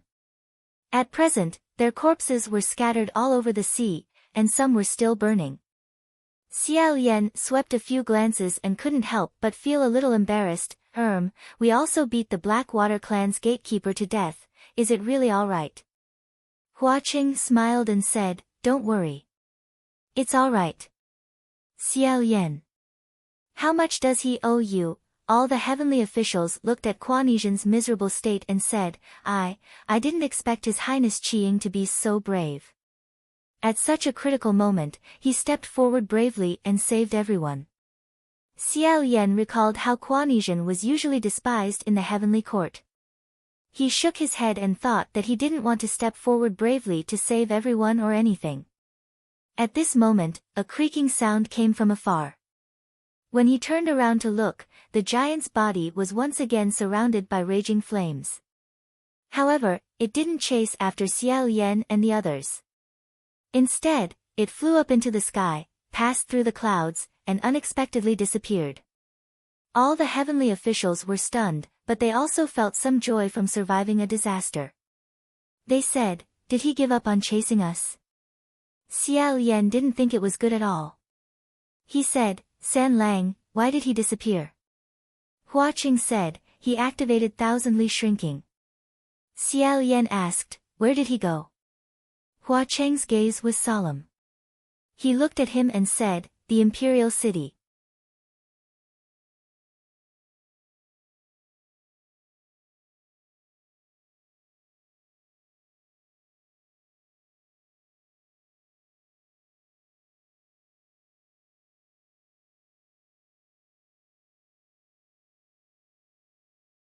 Most of the god officials were hesitant, but Lang Qianqiu was the first to rush over and say, "I'll help you."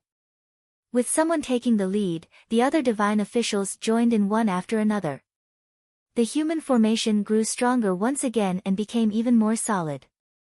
Xiao Yan heaved a sigh of relief and continued to drag the devil fire giant upwards, only to hear a series of loud creaking sounds.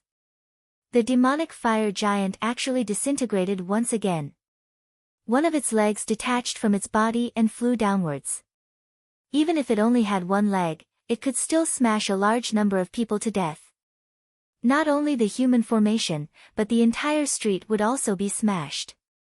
Who would have thought that the leg would suddenly explode in the air with a loud bang when it was halfway through its flight?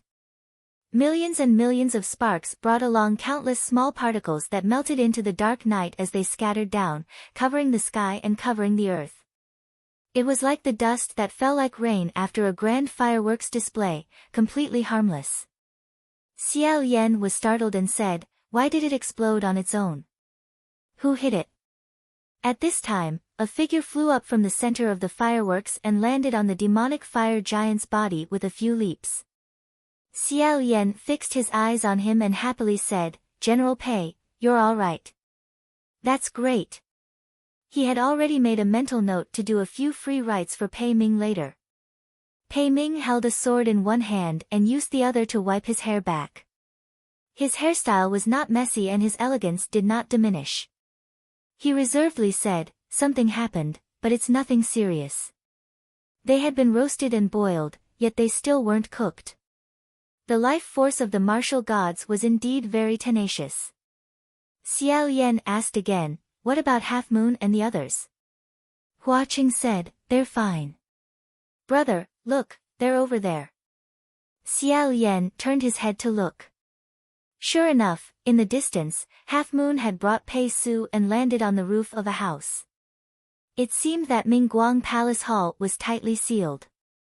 The boiling Black Sea water did not completely pour in, so everyone was fine. Xiao Yan asked again, "What about Xianji and the others?" A voice proudly said, "Of course they were defeated by me." This voice came from Pei Ming's hand. Only now did Xiao Yan discover that the sword in Pei Ming's hand was actually Mingguang. He was slightly stunned. "General Pei, how dare you hold a Mingguang sword?" Pei Ming laughed, "This is a bit complicated." However, Rongguang said, "Ha ha ha ha, what's complicated about it? Isn't it just you kneeling down and apologizing, saying you were wrong and begging for my forgiveness?" Ha ha ha ha ha. Delightful. Delightful, delightful. Xiao Yan also roughly guessed the reason. Most likely, the three ghosts hadn't killed anyone yet, but because of the unequal distribution of loot, they started fighting amongst themselves.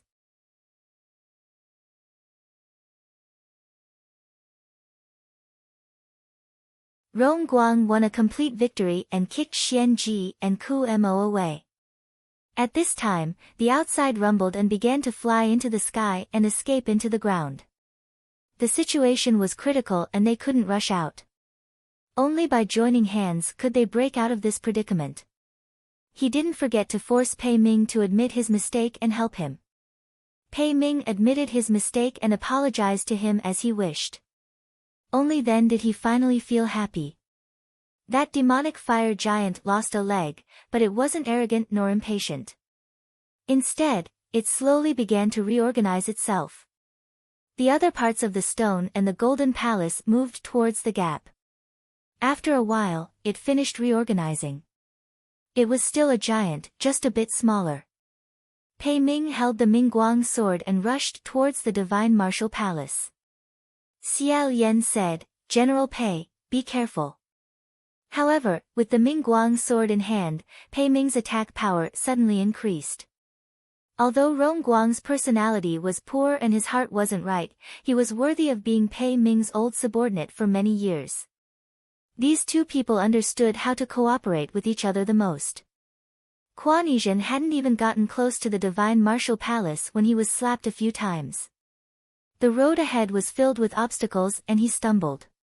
However, Pei Ming rushed further than him and directly killed his way into the divine martial palace. Rongguang fought inside the Mingguang sword until sparks flew everywhere. At the same time, he scolded, "Did you see that? I told you a long time ago, the two of us are invincible under the heavens. There's nothing we can't push over. If you had listened to me earlier, how could you still be a General Mingguang after hundreds of years?" The veins on Pei Ming's forehead bulged as he said, "Can you stop talking?" Qi Rong hid at the side of the divine martial palace and watched the battle. He clamored, "Damn stallion, I advise you not to come up and court death. Quickly go back." Mingguang's sword whipped over. "What the hell is this green thing? Don't block the way." Qi Rong was whipped a few times by this sword. Gu Zi hugged his thigh and with great difficulty stabilized him so he didn't fall. He worriedly said, "Dad. Are you okay?" Qi Rong lost face in front of Gu Zi and flew into a rage. However, when he saw Pei Ming and Mingguang's sword's murderous aura, he didn't dare to go up and meet force with force. He stubbornly said, using despicable means again, who knew that Gu Zi would suddenly fall to the ground with a thump. Qi Rong stared blankly and looked down. Gu Zi didn't make a sound and wasn't moving. He glared at him and grabbed Gu Zi. Holding him upside down, he madly swung him around and said, "Silly son, what are you doing?" Gu Zi seemed to have fallen asleep. His eyes were closed and his forehead was boiling hot. Xiao Yan desperately pulled on the devil fire giant. He also noticed what was happening below and said, "Qi Rong.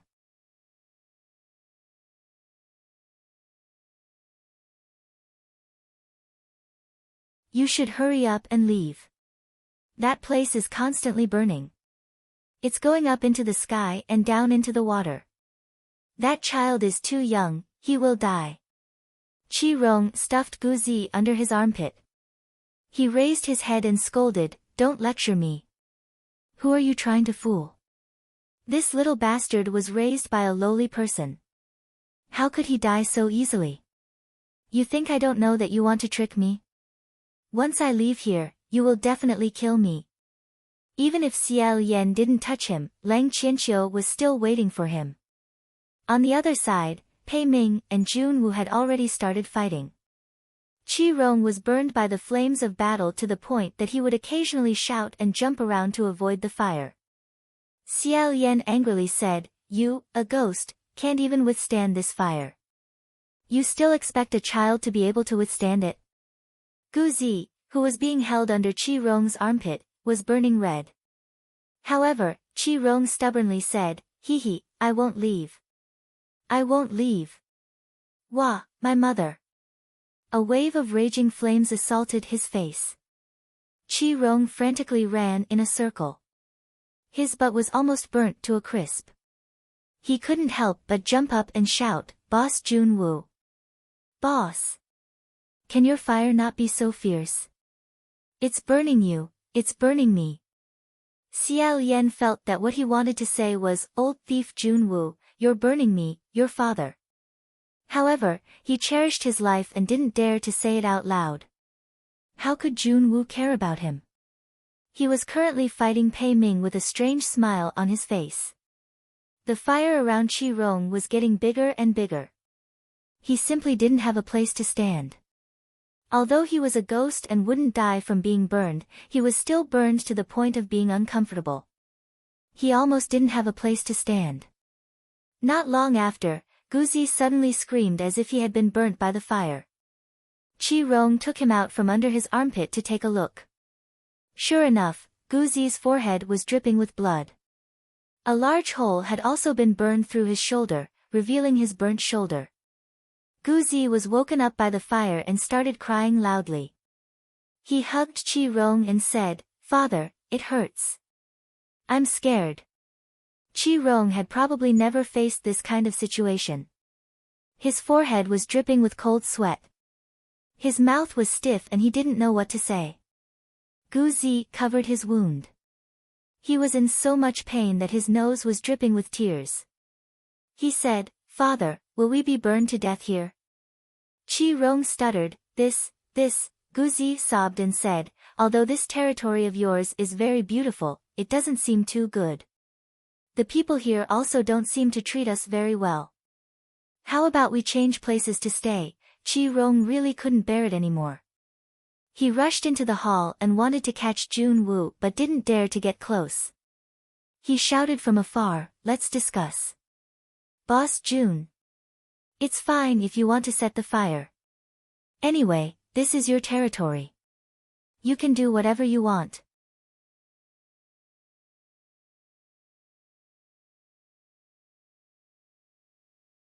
"But, that, can you? This idiot." Xiao Yan was so angry that he almost fell off the Jade Crown platform. He said, "Don't go up to die. Just come down. I promise I won't touch you." Chi-Rong didn't listen to him at all. Seeing that Jun-Woo was indifferent and didn't put him in his eyes, Guzi cried loudly. Perhaps it was because he felt that he had lost face in front of his cheap son. His face was green and red.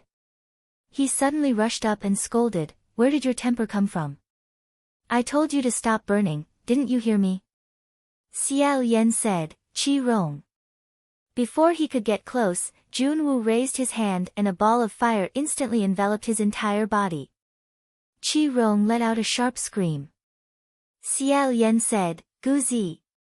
With such a big fire, even if Chi-Rong didn't burn into ashes, he would still be greatly injured. Wouldn't Guzi be directly turned into ashes? Pei Ming also saw that Chi-Rong was carrying a child under his armpit. He wanted to save him, but Jun-Woo was gradually gaining the upper hand. He couldn't get away. Calculating the time, he probably couldn't save Chi-Rong anymore. He said, "Di-Jun, there's no need to use such a cruel method on a child." However, Xiao Yan and he both knew that in Jun-Woo's eyes, there was no longer any child. All he could see was the enemy and the people blocking his way. With a wave of his hand, a ball of fire wrapped around Pei Ming and sent him flying. Below, the numerous heavenly officials cried out in alarm, "General Pei is on fire."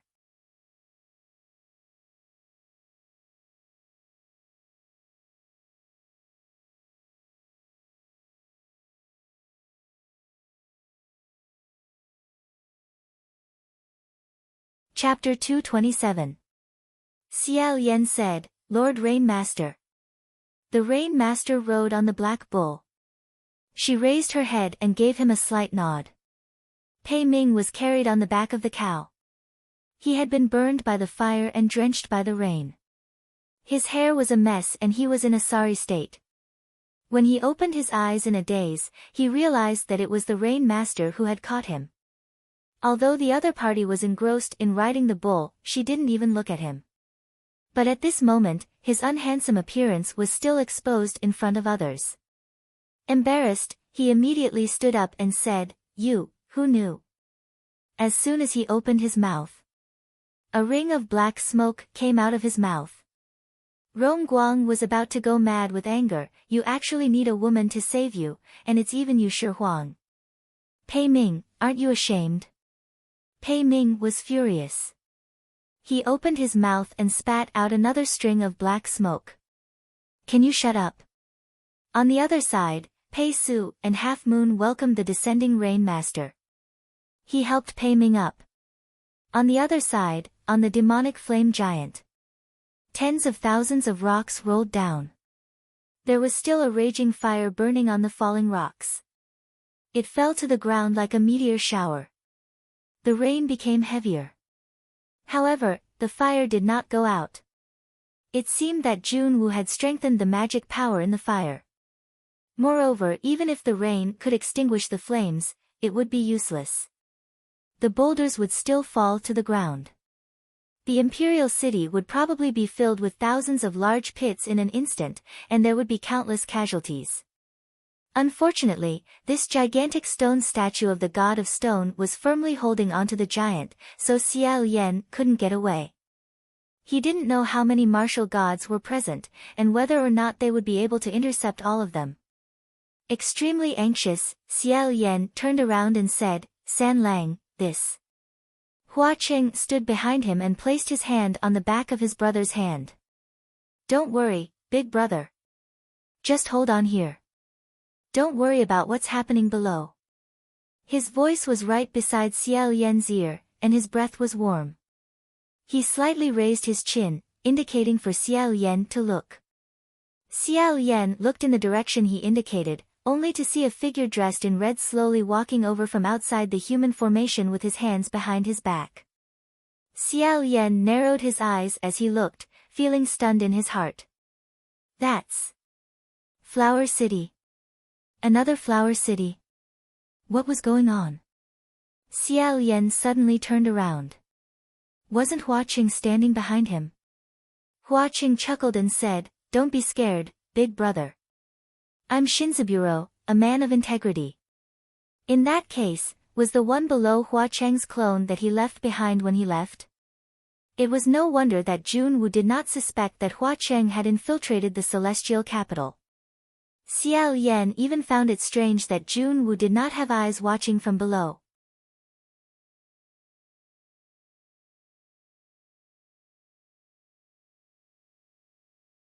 It was probably not that Junwoo did not have any surveillance. Rather, under his surveillance, Hua Cheng was still guarding the imperial city. Of course, Junwoo did not suspect anything. Shi Qingxian did not have time to look at the sky, nor could he see Xiao Yan and Hua Cheng above. When he saw Hua Cheng beside him, he hurriedly said, "Blood Rain Tan Hua. You're finally back. What are you doing? You've been gone for so long. Have you thought of a way to contact the Crown Prince?" No. You should help me deal with this side first. Do you see those flint stones in the sky? Think of something. Just blow on them or let those little butterflies of yours fly up and drive them away. Otherwise, they'll die. Hua Cheng didn't say a word, coldly letting him ramble on and on. In the end, he seemed to have lost his patience and directly interrupted him, saying, "You settle it yourself." Shi Qingxian said, "I'll settle it myself. Don't joke at this time. I'm not the crown prince, I can't understand your humor. How am I going to deal with that group of stones?" Before he could finish his sentence, Hua Cheng grabbed the back of his collar and directly pulled him out of the human formation. Shi Qingshuan's reaction was extremely fast. The moment he got out of the formation, he immediately pulled the two people on his left and right. Only then did the human formation not break. Unexpectedly, not only did Hua Cheng drag him out, but he also gave him a backhand slap, sending him flying out. The beggars were shocked, old Feng. Some of them shouted at Hua Cheng, "Why did you hit him?" Although Shi Qingxian was sent flying, he only tumbled a few times. He lay on the ground and immediately got up. "I'm fine, I'm not dead. He's not really hitting me, he's just borrowing my magic power." "Is that so?" Shi Qingxian looked at his hands and then at his body. From head to toe, he was emitting spiritual light and said, "Lord Hua Cheng, you don't have to be like this even if you can't see the crown prince. If you want to borrow magic power, then do it properly. I don't mind eating a few more of those strange-tasting candy balls. There's no need to hit people. Why don't you look at the sky first? There are still so many stones in the sky. At this moment, Hua Cheng swung his right hand again and threw something to him. Shi Qingxian did not hesitate and raised his hand to catch it. When he took it down to take a look, his face turned pale. That thing was the Wind Master fan. Seeing this, Xiao Yan, who was on the giant stone statue, could not help but say, "San Lang, isn't the Wind Master fan? The one below is." Hua Qing said, "Don't worry about it. I asked for a favor at the last minute." Shi Qingxian held the fan that he was extremely familiar with. His neck stiffened and he slowly turned towards Hua Cheng. Hua Cheng said coldly, "Settle it yourself." The fire meteor shower formation was about to land on the ground.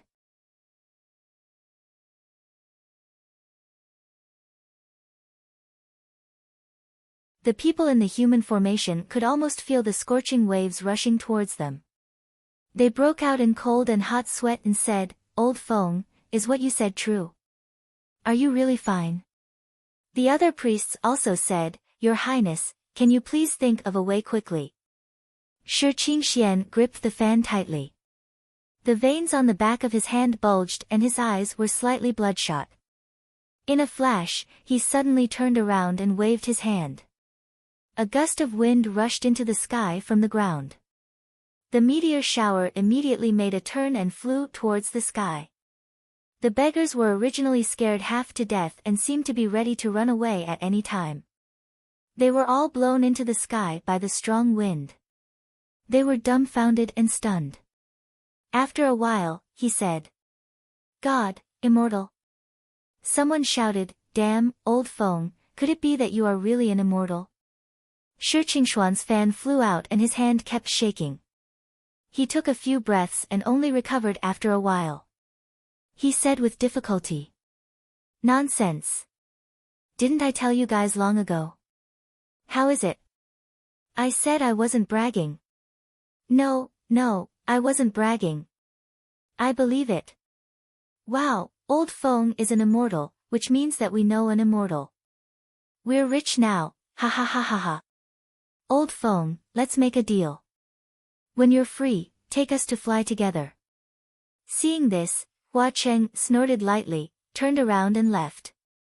Shi Qingxian held the Wind Master's fan and randomly responded to the jokes of the people around him. His face was red and white, and cold sweat dripped down from his forehead. He raised his head as if he wanted to ask something, but he had already disappeared.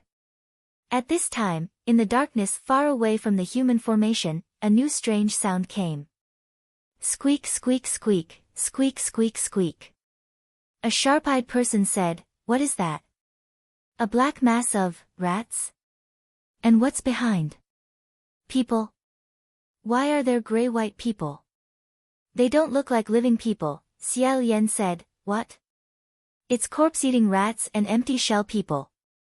The monsters in Bronze Cauldron Mountain had also been teleported here. Those empty shell people walked over crookedly with stiff limbs. The corpse-eating rats that fed on human flesh rushed over like a black tide. It seemed that Jun Wu didn't care about anything else. He wanted to destroy the human formation at any cost and cause chaos in the human world. On the other side, Rain Master said to Half Moon and the others, "You guys look after General Pei. I'll go guard the formation." Pei Ming lay on the ground and spat out black smoke for a long time. When he heard this, he said, "I'm fine, I'll go guard it." He wanted to struggle to get up, but he fell back down again. Even Pei Su couldn't stand it anymore and said, "Forget it, General. You, take care of your injuries. Let Rain Master go." This was probably the first time Pei Ming lost face in front of a woman, and it was also the first time he was saved by a woman.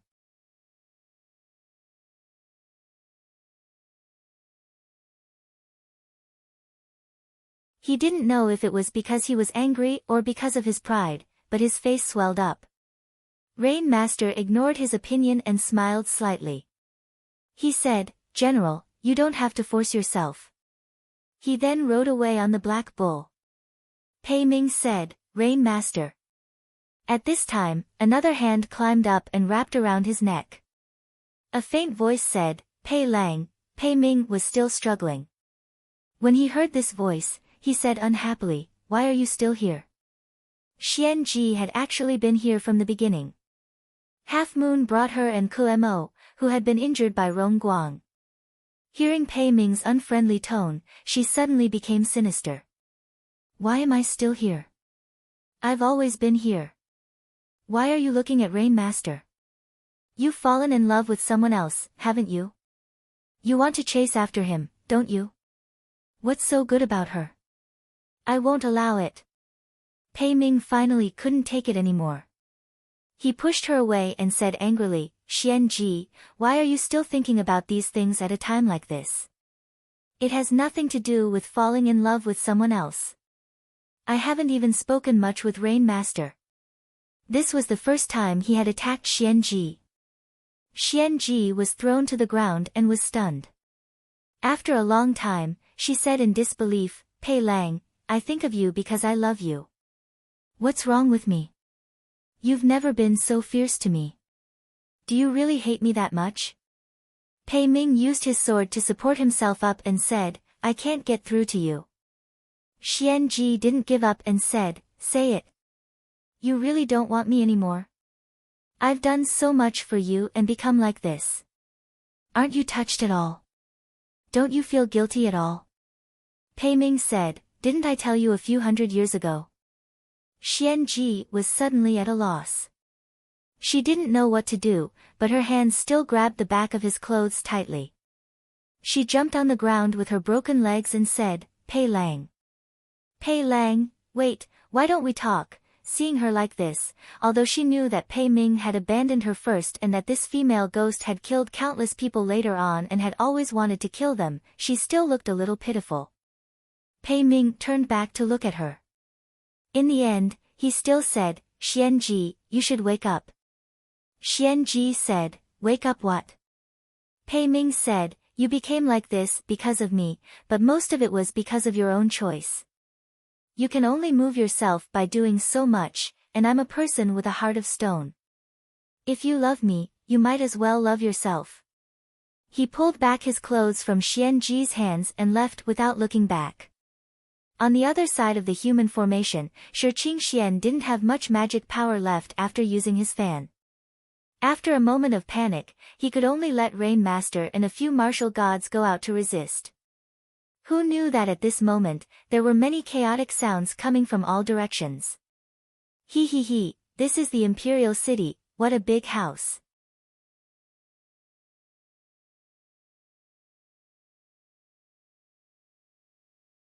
What are you making a fuss about? It's not as big as the City Lord's house. That's right, it's not as beautiful as the City Lord's house.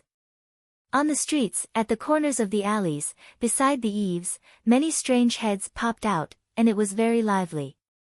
All of a sudden, the ghosts and demons of the ghost city all rushed out.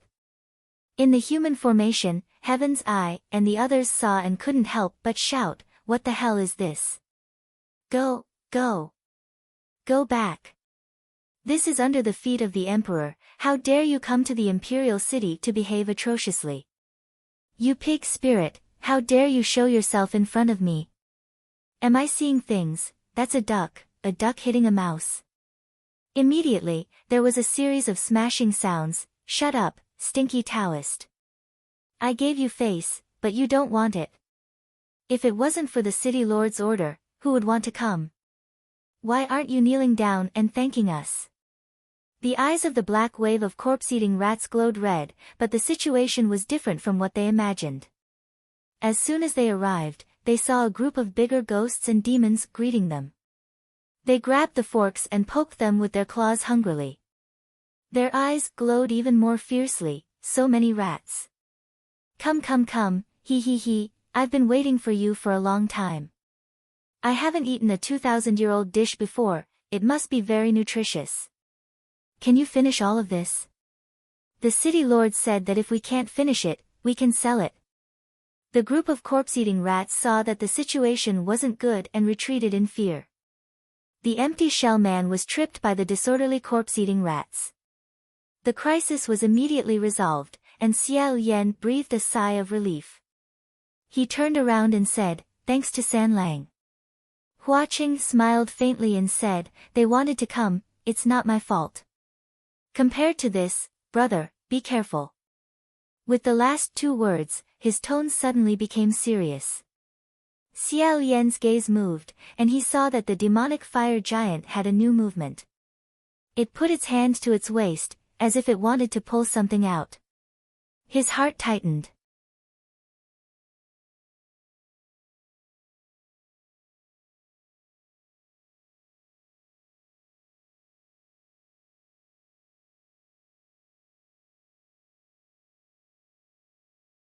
Chapter 228. Just this form alone was already very difficult to deal with. There was one more sword. Wouldn't it be like adding wings to a tiger? Xiao Yan had a bad premonition and shouted to the people below, everyone, be careful. The ghosts were in full swing when they heard this. They all looked up and exclaimed, what a big uncle. Ah no, Xia Dao Zhang.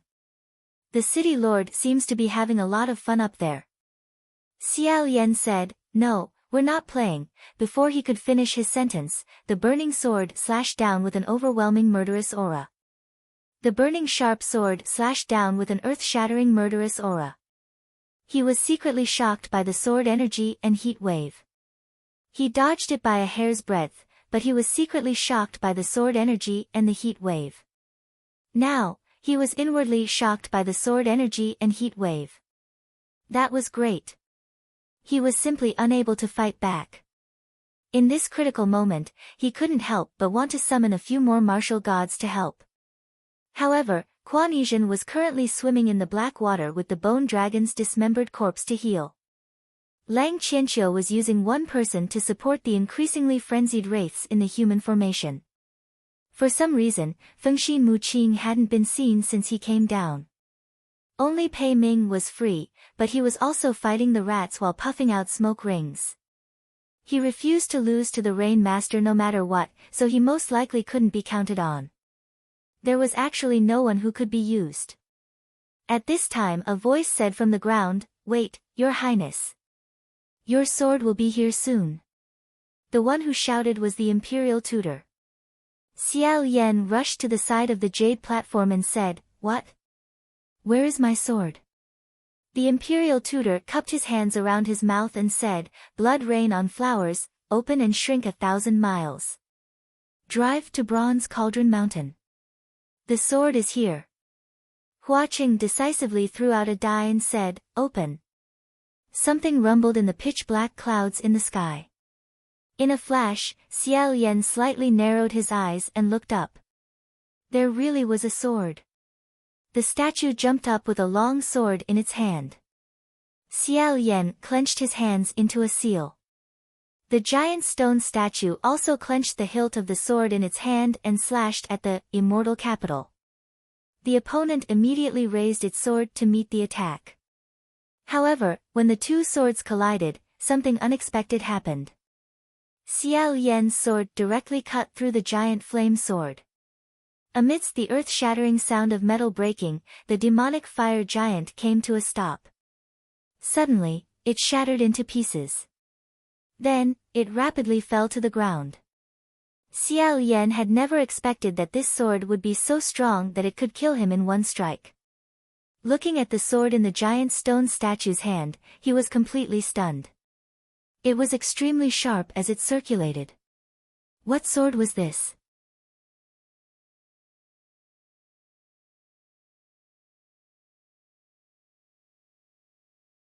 Thinking about how Imperial Preceptor asked Hua Cheng to use Thousandly Shrink to Bronze Cauldron Mountain, he immediately understood, this was probably a sword forged from the bodies of those 3 mountain monsters. However, there was no time to think about it now. If this behemoth were to smash down, it would not be fun. Xiao Yan immediately controlled the giant stone statue to fly down. He grabbed the large pile of rocks that were about to fall apart and changed his direction. He flew to the side for a distance and carefully picked a more remote place to land. Finally, the gigantic stone god statue sheathed the sword at its waist and stood still. It held the sword with one hand and held the 2 people in the palm of the other. It was as if it was holding a flower. Then, it smiled again and returned to the posture of a corolla martial god. Not a single rock hit the ground. Everyone in the imperial city was unharmed. After a long while, everyone on the ground looked at each other in dismay and said, "Done, done?" Xiao Yan and Hua Cheng also jumped down from the palm of the giant stone god statue and met up with everyone. Shi Qingshuan's cold sweat had long turned into hot sweat. He inserted the fan that had been broken again into his waist and limped over. "Your Highness the Crown Prince. Is everything all right? Is it settled?" A few of the other priests also came over. "Where's D. Junwu? Your Highness the Crown Prince, did you defeat him? Is he dead?" Imperial Preceptor said, "How is that possible? Your Highness the Crown Prince. He won't be defeated so easily." Hua Cheng stretched out a hand to Xiao Yan and said, "Brother, let's go up and find him." Xiao Yan nodded and gave his hand to him. Hua Cheng gently pulled him up the ruins. The group of ghosts had already lost interest in the corpse-eating rats that had been beaten into a mess. They all jumped up and energetically shouted that they wanted to plunder the immortal capital. However, Hua Cheng said again, "Stay further away. Unrelated people and non-humans are not allowed to come near. Otherwise, if they really bumped into Junwu, they would just be sending themselves to death." Hearing this, the group of ghosts could only jump back and continue to guard below. However, in the former immortal capital that had been chopped into ruins, there was no trace of Junwu at all. Xiao Yan and Hua Cheng first searched for around and then lifted the golden roof of the dilapidated divine martial palace, but they didn't see anyone. At this time, Lang Qianxiu suddenly said to Pei Ming, "General Pei, I have something important to do. I'll have to trouble you to help me." Pei Ming didn't kill as many rats as the Rain Master and was feeling sullen and depressed. He was inexplicably pulled over to help him. He rubbed his nose and didn't say anything. Lang Qianxiu jumped onto the ruins and rummaged around. Finally, he lifted a collapsed roof and said, "Found it."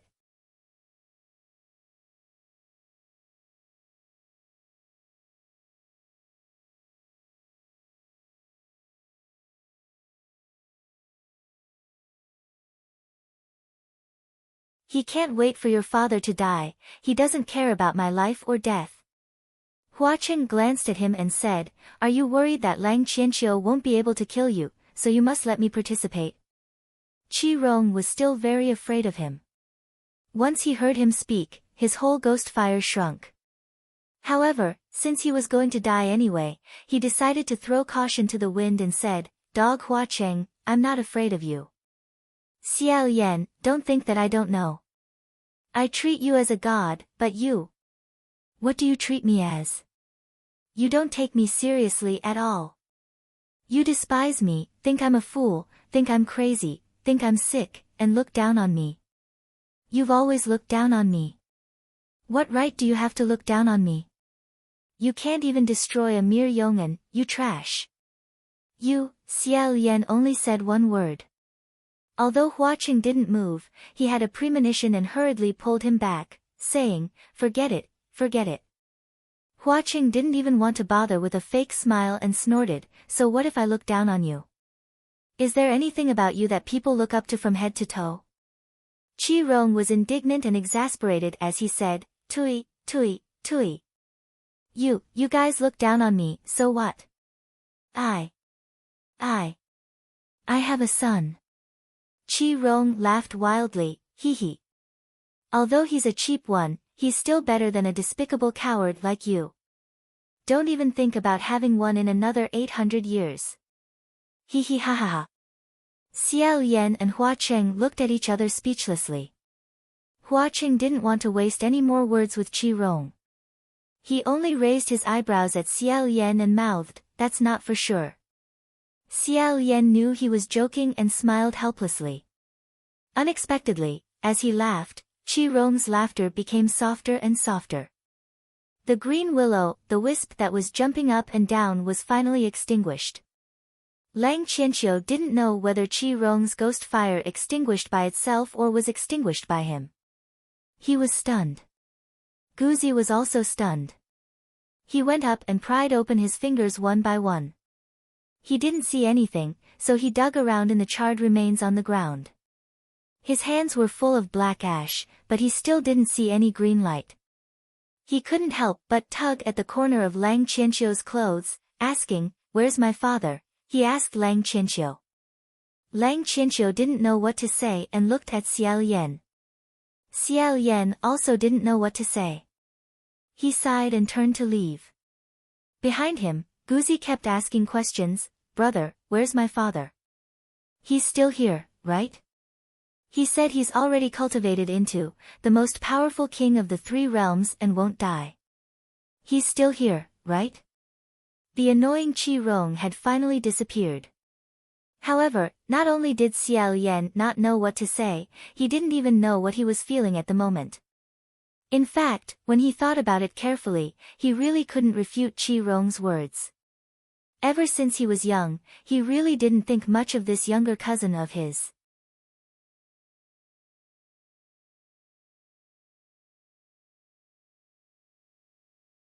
At first, he felt pity for Qi Rong.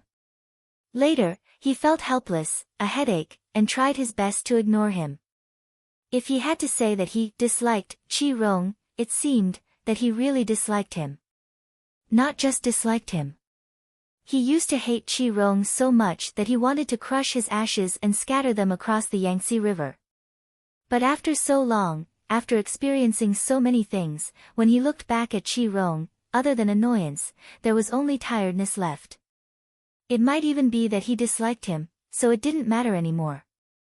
No joy, no sorrow. After searching for a while, they found nothing. After descending the ruins, Shi Qingxian, who had been waiting on the ground for a long time, said, "Your Highness, how is it?" Xiao Yan shook his head and said, "I didn't find him." "How can you not find him?" All the heavenly officials started discussing, could he really be dead?